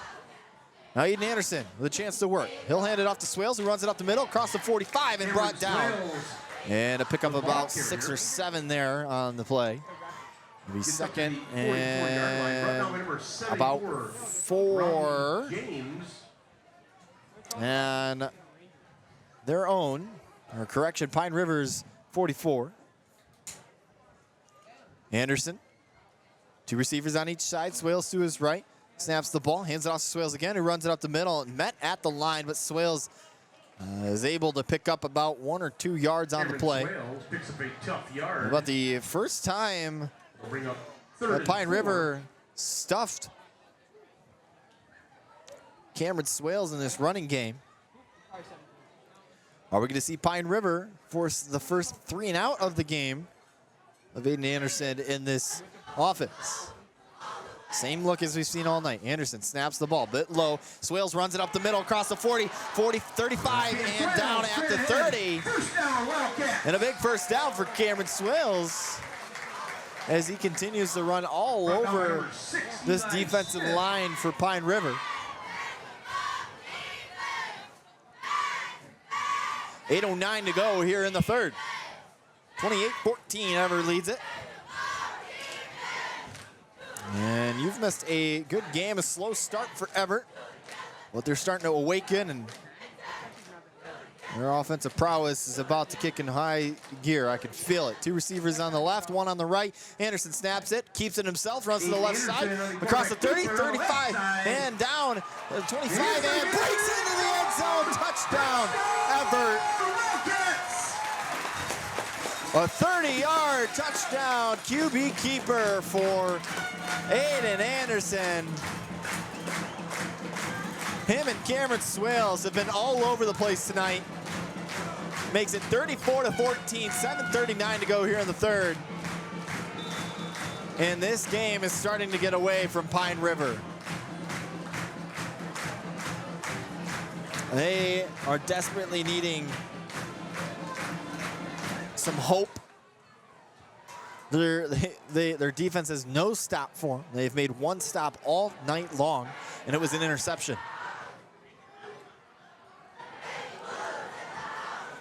They finally forced a third down, but was unable to get the stop. So Bryson Derscheid on for the kick. The place is down, the kick is up, and the kick is good. Makes it 35-14, 7:39 to go. We're gonna step aside for a quick 60-second break. When we come back, we'll have kickoff. You're listening to B1039. 16.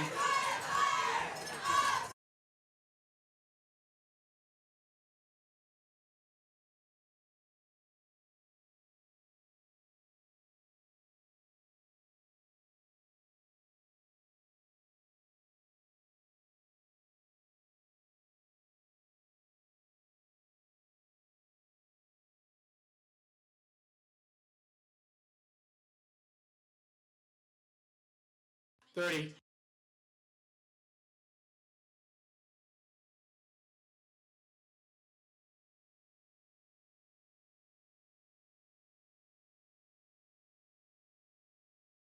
Ten seconds.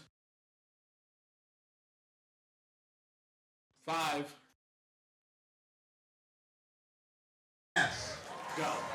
Welcome back here on B1039. Bryson Derscheid getting ready to kick off another one here. 7:39 to go here in the third quarter.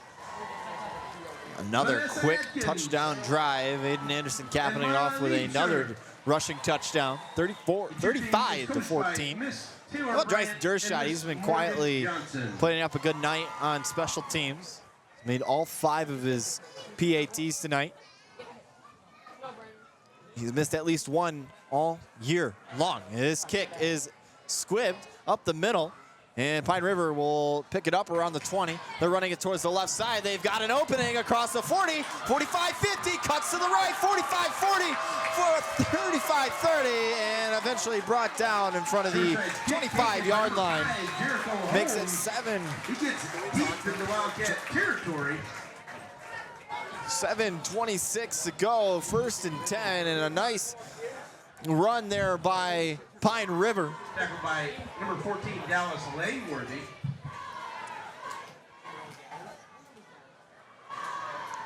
And the special team struggles have kind of been the big issue here for Evart tonight.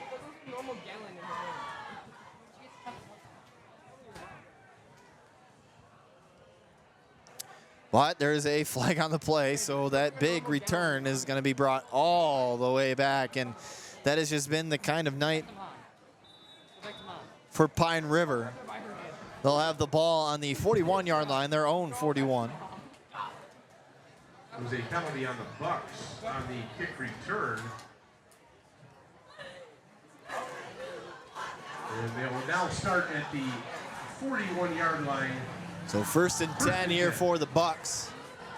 We'll see what they got offensively after having a 3-and-out and just moving backwards all drive long. Johnson snaps the ball and hands it off to his back, who is met at the line and maybe gets enough to pick up about 2 yards on the play. Handoff goes to second number and 8. 24, Malcolmson. Number 50, Joseph Coonan. Logan led the Malcolmson charge for the Wildcats. on the run. A 3-yard gain. Makes it 2nd and 7. And if I'm them, I would go back to what was working in that first quarter, and it was a lot of the wide receivers that were in motion. When you had that working for you, it was you saw a lot of positivity there in terms of yard gain. 6:50 to go as the Bucks come to the line here. Johnson snaps the ball, hands it off to his back, who is met at the line yet again, and Malcolmson, the ball carrier. maybe got enough to get to the line of scrimmage. Malcolmson frustrated on the run. It's going to be 3rd and 7, and we'll see if Evart can force their second consecutive 3 and out here. Be a huge positivity vibes for Evart. 6:10 to go. As Pine River waits the call. Here, everybody checking their wristbands. It's like a flock of birds all moving together in sync when they all check their wristbands. Johnson in the pistol formation, snaps the ball. He's looking to pass. He throws left. It's caught, and enough for the first down across the 35 and brought out of bounds just in front of the 40. And the first completion of the night is a big one. Braden Lar on the catch. Nice. Probably picked up an extra 5 or 10 yards following that.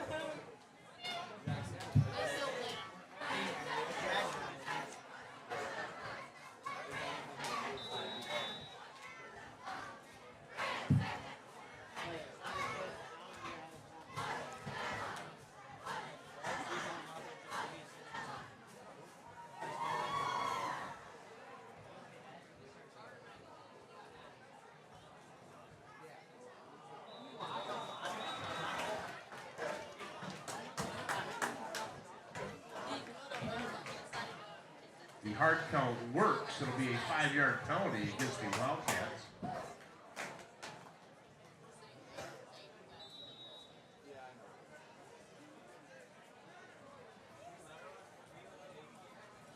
Apologize about the technical difficulties here.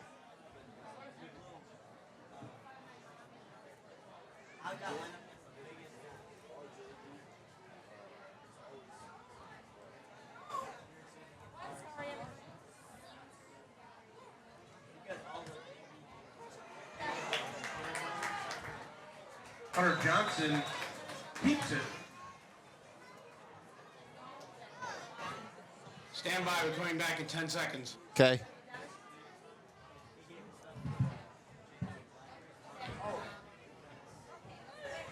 Loses a yard on the play. Caleb Maxfield left charge to the Wildcats. Sorry about these technical difficulties. Unfortunately, we got to deal with Wi-Fi, and well, that unfortunately took an unfortunate dump at a bad time. So anyway, 5 minutes to go here in the third.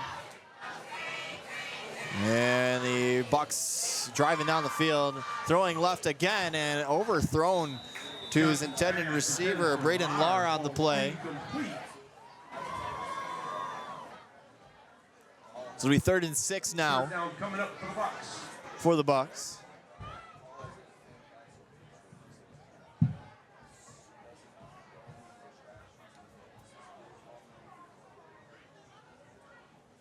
So we'll see what the Bucks have in store here.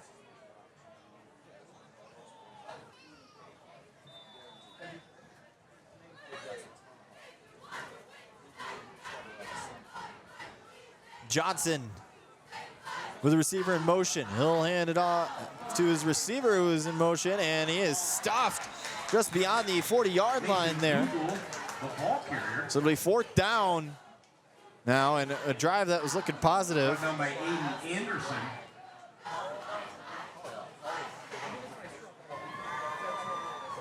No gain on the play. 4th down coming up for Pine River. So 4:25 of the clock still winding down, and I think it'll be Google here to go on for the punt.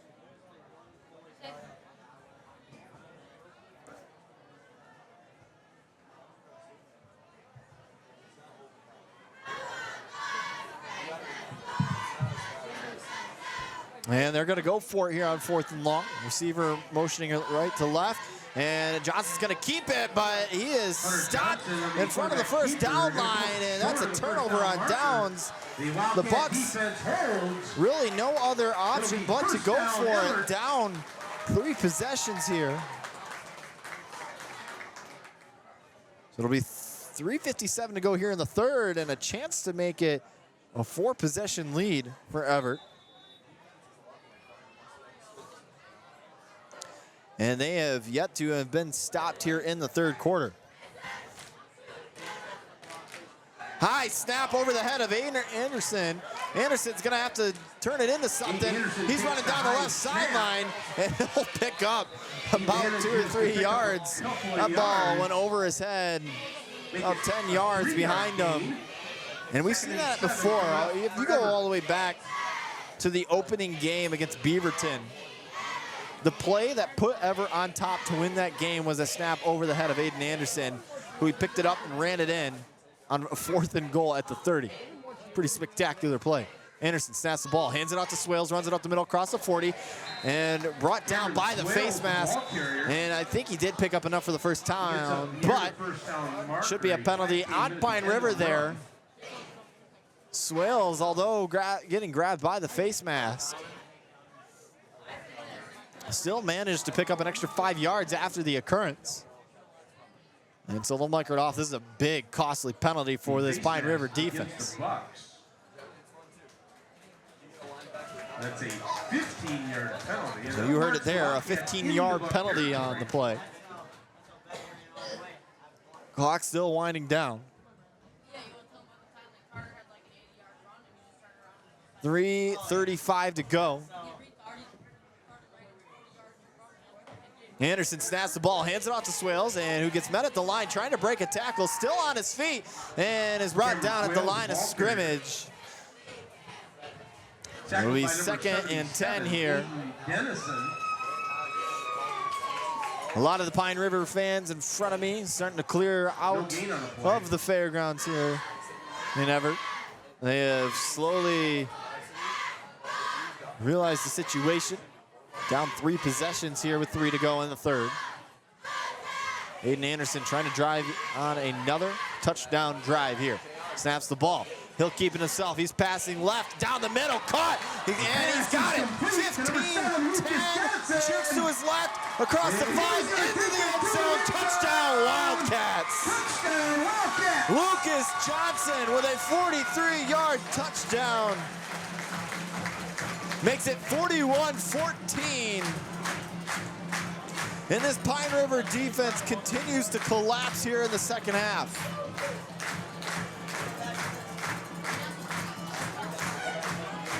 Lucas Johnson was the highlight of the week last week. Has made a couple of nights. They haven't passed very much at all. And, well, man, they had a secondary defender slip and fall to his knees, and that was pretty much it. As Johnson saw the light at the end of the tunnel and scored yet another touchdown on the season. So 2:43, Dryson Derscheid on for the kick after the touchdown. The kick is up, and the kick is good. 6 for 6 on the night. 42-14, Evart leads it in an explosion of offense here in the third. 28 unanswered points. We'll step aside for a quick 60-second break. You're listening to Evart Wildcats football here on B1039. 60. Yeah, I don't know what was up with that. The Wi-Fi thing, box thing that you guys gave me, it just shut off randomly. It has not done that all season, so that's weird. It may have been out of battery. Combined with It's fully charged, so I don't know. $1,055 was raised. Thank you to everybody who donated. Again, that money will support the VFW Post 7979 in Evart and Operation Purple of the National Military Families Association. Thank you. 15.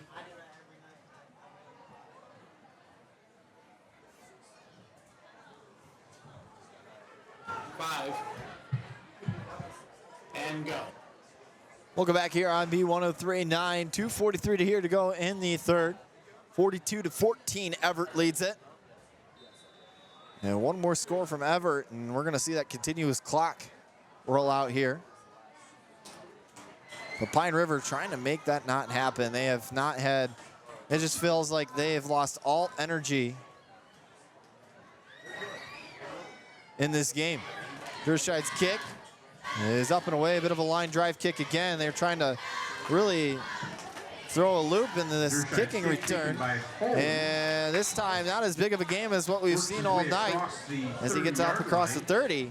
And Pine River will start 1st and 10 on the 32.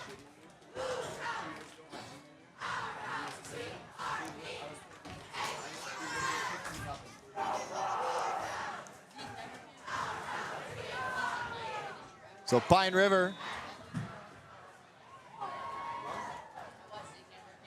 getting ready to go. Sorry.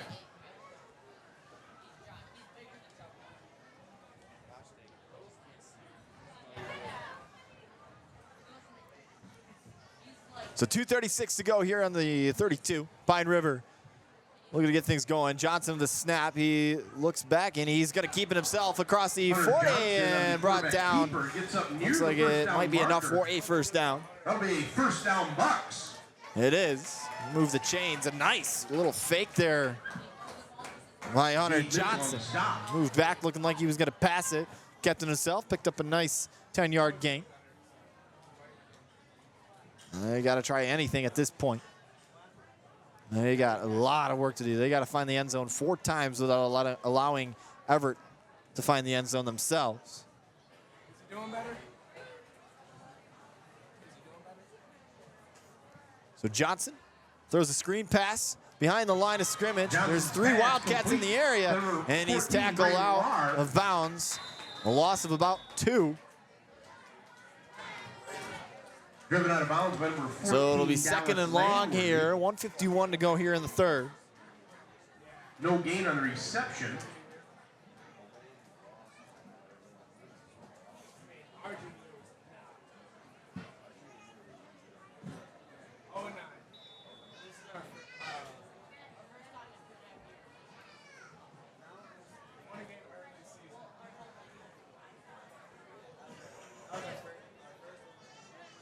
.151.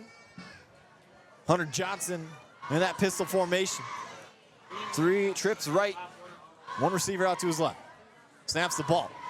Hands it off to his back, who runs it up the middle, makes a couple defenders miss, and then is brought down Number 24, around the 43, 44-yard line. Number 2, Aiden Anderson on the tackle. 3rd and 7 coming up for Pine River. 1:30 to go officially here. Clock winds down with the run. 3rd and 7. And this 4-down territory here on out for Pine River.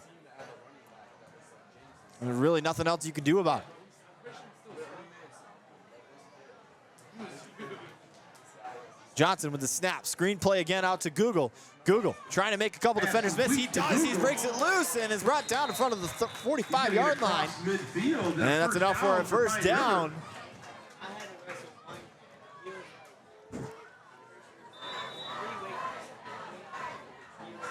1 minute to go officially here in the third. Pine River charging right downfield, trying to avoid another defensive stop. They have not found themselves in the red zone at all here in the third quarter. Evart has done a nice job defensively, now trying to find another way to stop him. Receiver in motioning right to left. Johnson hands it off to his back, who makes a nice pickup. And now we got some pushing and shoving going on down on the field. Noah Vanderland. And 15 seconds to go.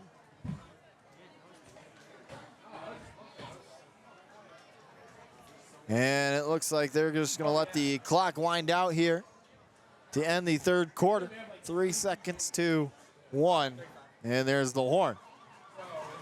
at the end of the third. 28 unanswered points by the Wildcats make it 42-14. And we'll step aside for 60 seconds. And when we come back, we'll have a fresh 12 and the conclusion of this game.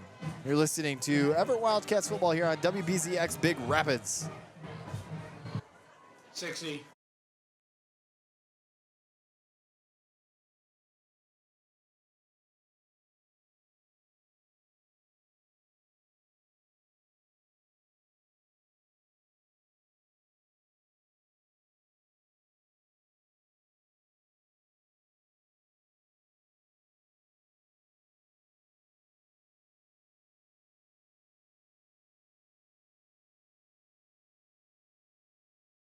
$30.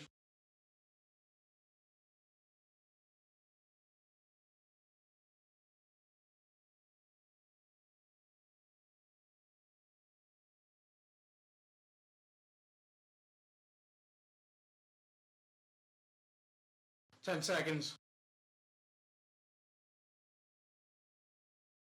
5 seconds. And go. Welcome back here on B1039. A fresh 12 on the clock, second and 8 to go here for Pine River.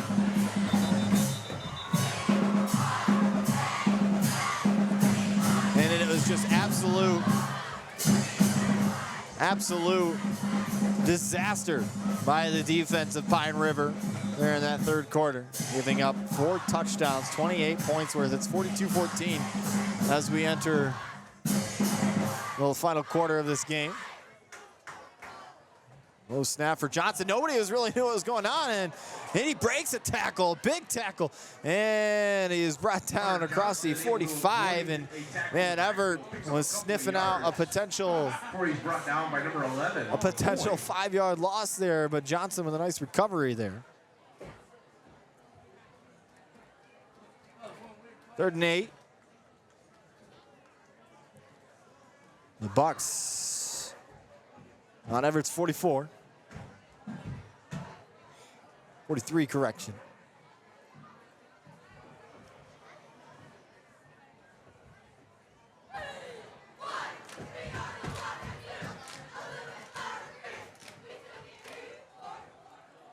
Johnson snaps it, throwing, looking right, throws right, and it's caught as he's brought down.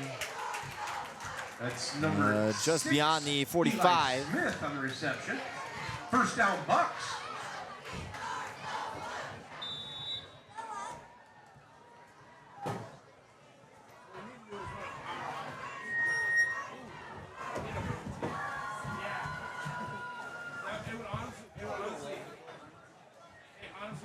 So clock winding down here.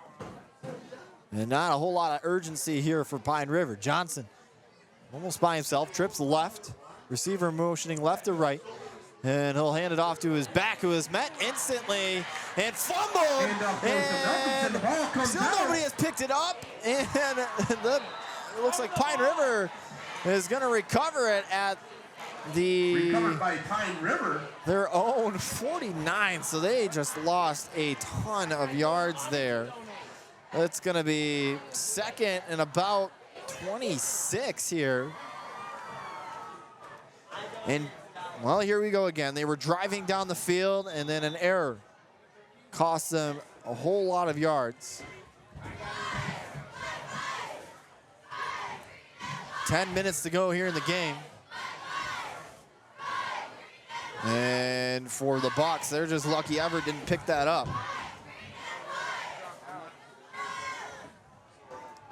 Pine River trying to find a way to pick up 26 yards here.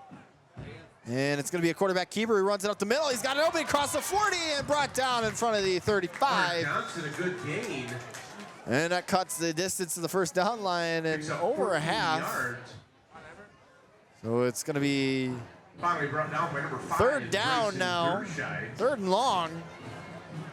It's like third and 12. 13 coming up to Bucks. Third and 13 officially.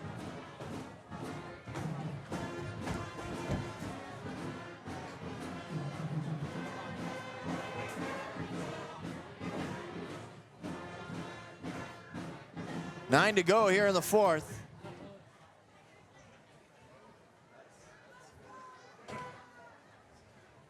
Receiver in motion and quarterback keeper again as he runs it around the right side. And he plows his way through down to the 20.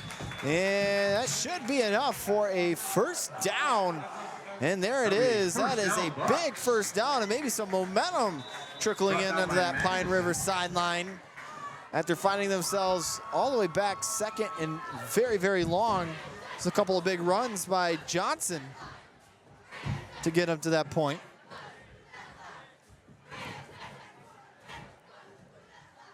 Clock still winding down, though.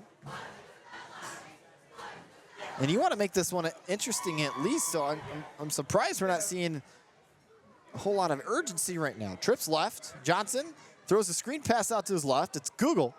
And he is met by about 4 Wildcats who push him down to the ground. And it's going to be second and about 7 or 6 or so.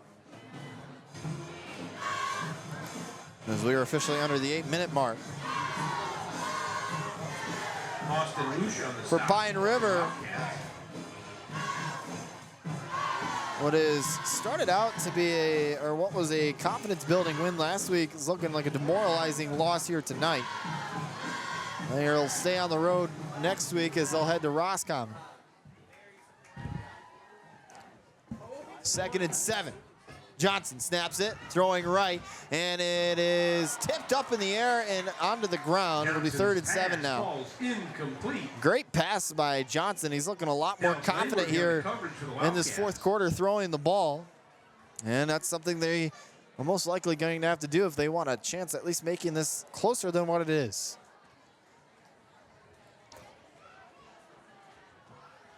Third down and 7 at the 19-yard line. Everett's 19.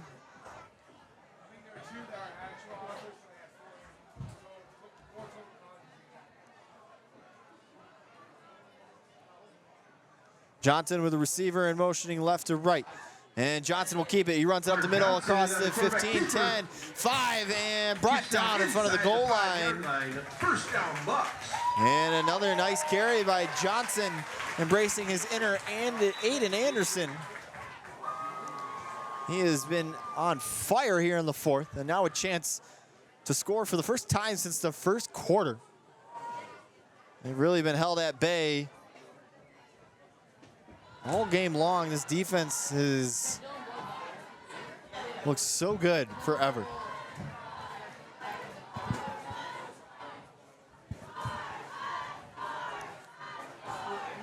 Johnson, pistol formation, receiver right to left motioning. And he fakes it, tries to run it up the middle, and is met by the defensive line.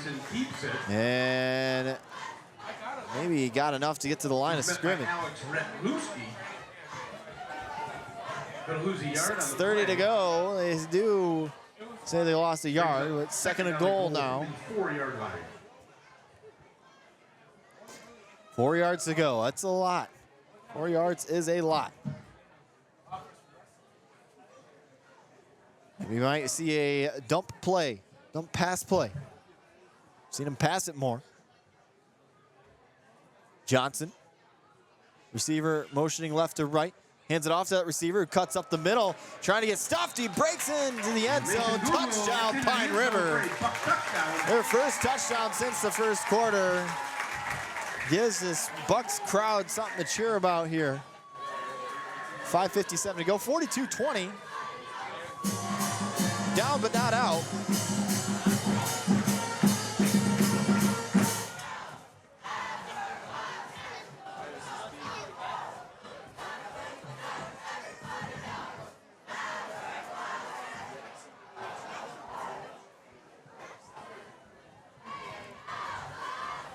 So now the Bucks are on for the 2-point attempt. Johnson, one receiver to his right, 2 to his left. Receiver in motion, left to right, and he'll keep it himself. And does he break the goal line? And they say no, he doesn't. So the score will stay put at 42-20. Short of the goal line. 5:57 to go here in the game. And with Everett leads 5:57 it. to go, We'll step Wildcats aside. 42. You're listening to Bucks Everett 20. Wildcats football here on WBCX Big Rapids.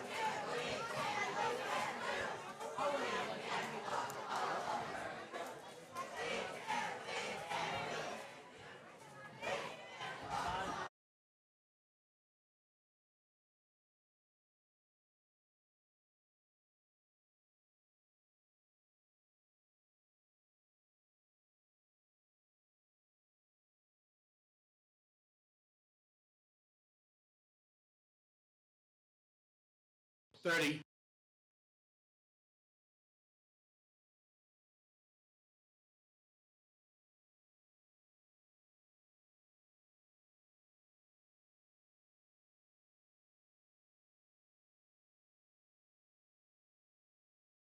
Ten seconds. 5 seconds.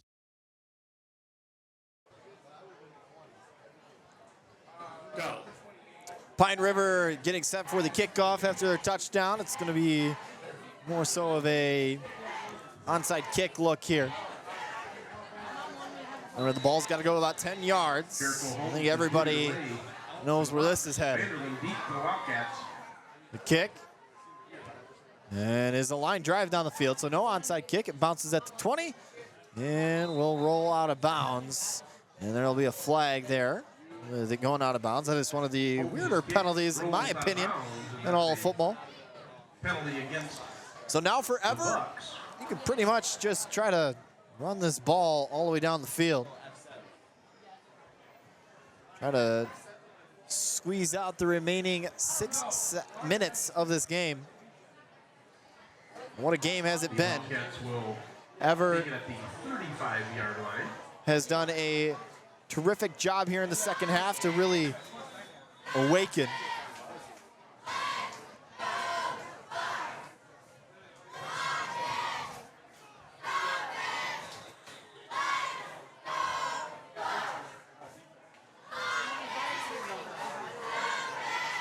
So now we're getting some whistles to just make sure the defense for Pine River is ready to go. A lot of confusion going on down there. Running back in motion out to his right. Aiden Anderson's going to throw. Looking left. Throws a slant. It's caught. Lucas Johnson across 45, 50. Jukes to his left. 45. Jukes back to his right. To his left again. Is running all the way out. And back behind the 45 and pushed down behind the 50. So he got all the way up near the 40. And then tried to make a couple defenders miss. But they're going to say he was there at the 45. There was a couple flags that came flying in.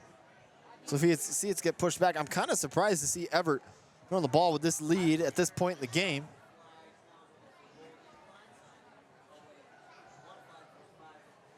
It looks like this play is going to be coming back for Evart.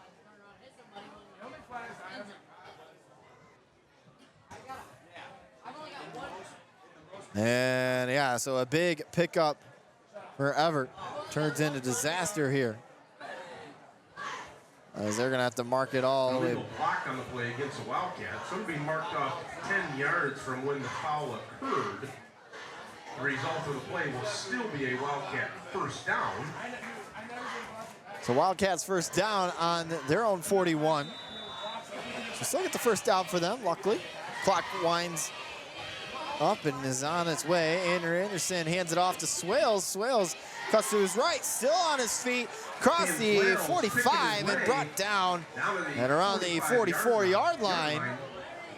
Nice pickup there, and Evart right now is not wasting any time. They want to keep this offensive momentum going here in the fourth quarter. I don't blame them. 2nd and 1 here on their 45. But they got some time. They got 5 minutes. And, you know, you could run the ball, but if you're getting the holes that you've been getting all night, there's nothing you can do about it. Vanderland out to motion, out to his left. Anderson throwing deep, caught, down and out of bounds off the 20. Noah Vanderland was in motion, going right to left on a wheel route. And Anderson getting hit while he throws. And a dot to Vanderland down the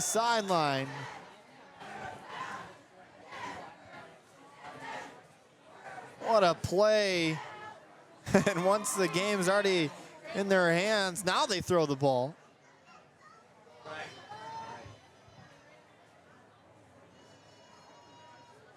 Vanderlyn in the backfield with him. He's motioning out to his right. All by himself.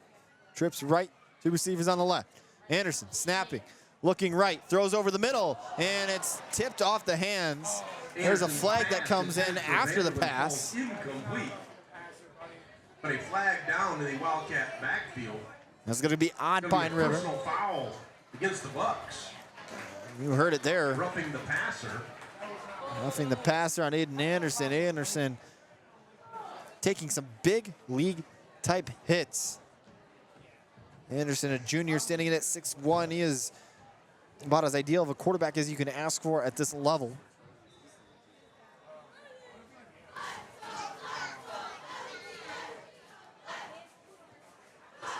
.447 to go. So now it'll be 1st and goal at the 7 for the Wildcats. They try to put on even more. Vanderlyn in motioning left to right. And a fumble. Anderson had a dive on it. Recovered by Anderson. It looked like it was perhaps maybe a miscommunication with Vanderlyn. It was tipped off his hands, but incredible job by Aiden Anderson to jump on it. And he is just an athlete. He does everything. Everything well, everything right. You couldn't ask for a better quarterback than him. Just one mistake tonight. That was an interception in the end zone where he was getting rushed. Clock ticking down. 4:15 to go here in the game. 42-20, Evart leads it. They're threatening again. 1st and goal. 2nd and goal on the 7. Vanderlyn left to right again. Hands it off to Vanderlyn. He's got some space. Cuts to his right, across the 5, and brought down out of bounds. It'll be for 3rd and goal now at the 4. He's going to get inside the 5-yard line, down to the 3-yard line. Clock still winding down. And this is the most relaxed, lackadaisical part of the offense that we've seen all night long. With them just taking their time to the line. I mean, they can kill a lot of clock here. Anderson. 2 receivers on the left, and now we're going to get a timeout on Pine River. 3:24 to go here in the 4th, 42-20. We'll step aside, take a 60-second break, come back. We'll have the final 3:24. You're listening to Evart Wildcats football here on B1039. 60.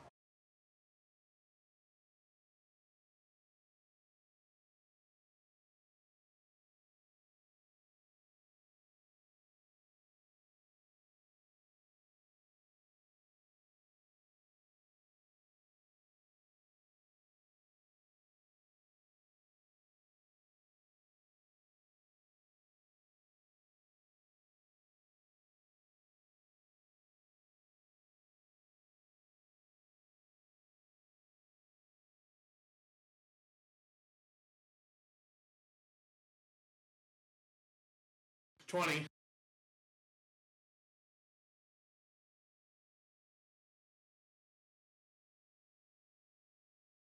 $10.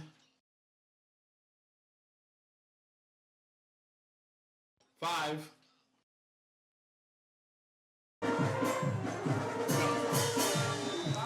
.324 to go here in the 4th quarter. Wildcats trying to break into the end zone once again for the 5th time here this half. We'll see what they have in store. High snap from Anderson, hands it off to Vanderlyn, who just strolls on his way into the end zone. Touchdown, Evart. Makes it 48-20, 3:23 left on the clock. And here comes Dryson Derscheid on for the kick after the touchdown. He's been perfect tonight.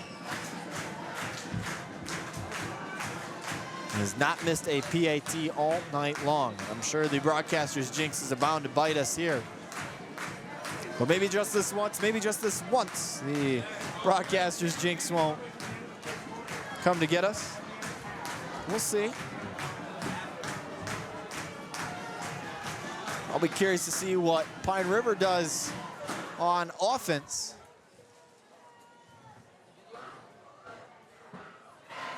Looking like the traveling Armed Forces trophy will stay in the hands of Evart this year. It'll be 6 wins in a row for Evart. And actually now we're gonna get Noah Vanderlyn as the kicker. Snap is down, the kick is up, and the kick is good. And man, do they have some kickers on this team. Makes it 49-20. And Evart with 5 unanswered touchdowns here in this half.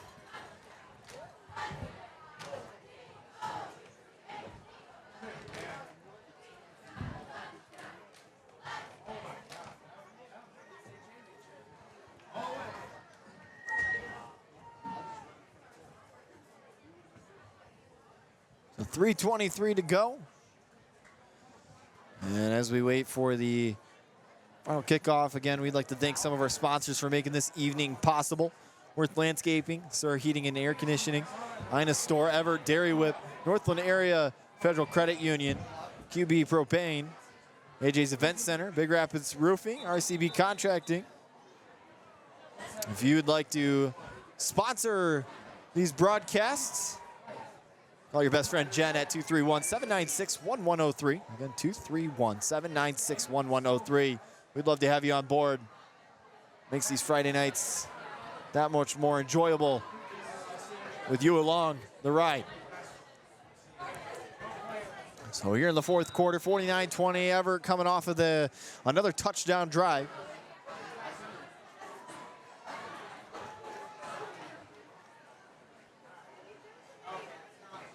Noah Vanderlyn will have the kickoff duties here. And here we go. A little short kick. And Pine River gets met instantly and taken down at the 39.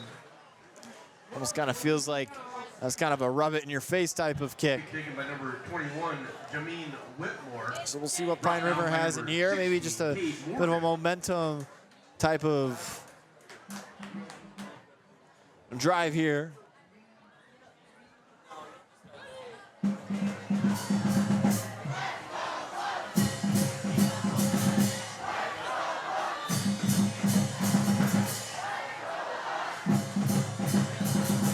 Ball placed at the 42-yard line in Pine River's territory.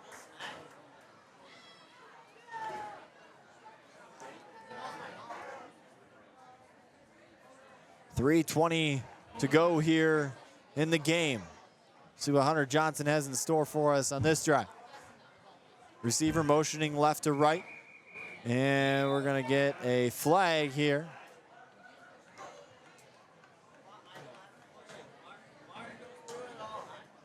Delay a game against the Bucks. And a delay a game, they always rare delay a game. I feel like you don't see those being called that often.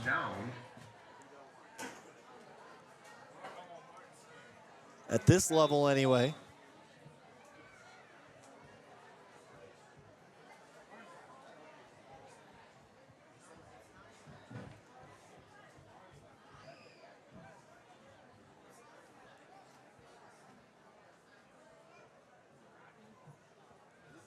Now we're ready to go. Ball snapped, handed off to the running back who runs it up the middle and makes his way across the 40. Make it second down. Handoff goes to number 24, Malcolmson. Other games in action here today. McBain, Roscommon. Cernak Perry. Shelby Ravenna on action. Lake City and Manton playing tonight. Beaverton and Harrison in a tightly contested one.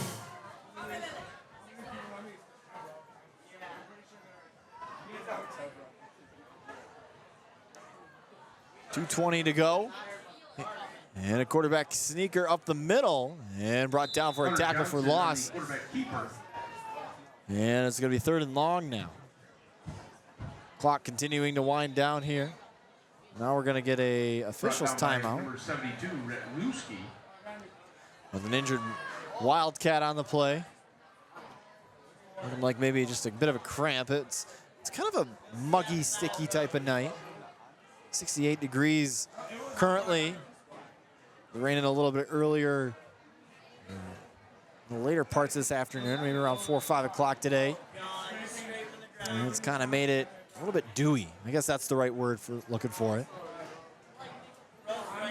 So 2 minutes to go here left in the game. 49-20 lead for Evart.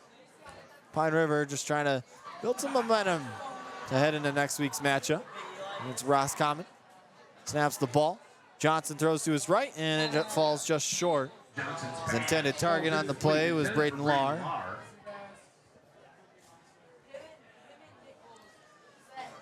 And I've liked to see, I have liked seeing the confidence grow for Hunter Johnson in the passing attempts.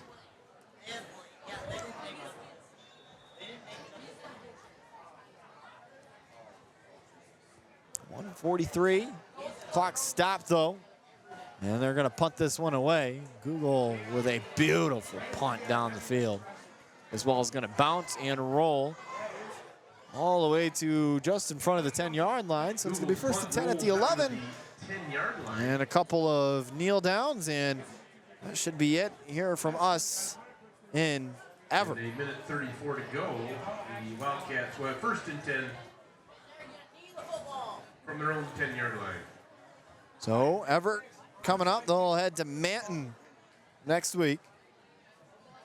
The first road game since the 6th of September. They've got 3 more road games all year long, 3 more home games as well. We'll be back here. It's pregame starting at 6:45. Ben Bryant will be back with us on the pregame show next week. Now we got Austin Lucia is the quarterback back there. Hands it off to the back, who runs it up the middle. And brought down beyond the 10, just in front of the 15. And just a couple more snaps, and that should salt this game away.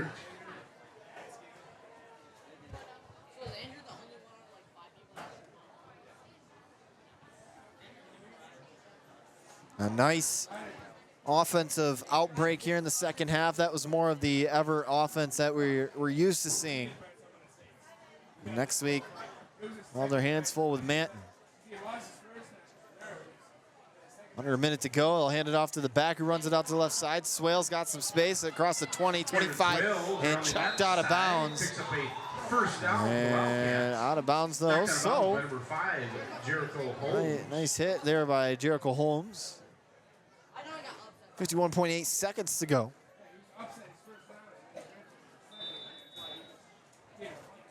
Manton seeking their first win tonight. Maybe one last tune-up game for Evart before they take on the team that's always left in their way to try to win the conference. Evart snaps the ball. And it's going to be a quarterback keeper by Lucia. Runs it around the right side. He's got some space, but is mad. Lucia, the quarterback keeper. Clock under 20 seconds officially. We'll see if there'll be one more snap or if they're just going to agree to let this wind down. Everybody looks pretty content on calling it. And that'll be the final and that will be it. So, as the final buzzer rings here at the Osceola Fairgrounds, Evart improving to 3-1, winning 49-20. 28 points in the third quarter, just one touchdown in the fourth. And it was quite the night for Evart. A back and forth first half, and then Evart saying, hey, this is who we actually are. Well, we'll be back here next Friday night for some more Evart Wildcats action. And until then, you've been listening to the Wildcats here on B103.9. I'm Jackson Hayden. Until next week. You done? Yep. Okay. I will. Are you working next week? Yes. All right, I will talk to you then. Good work You got tonight. it.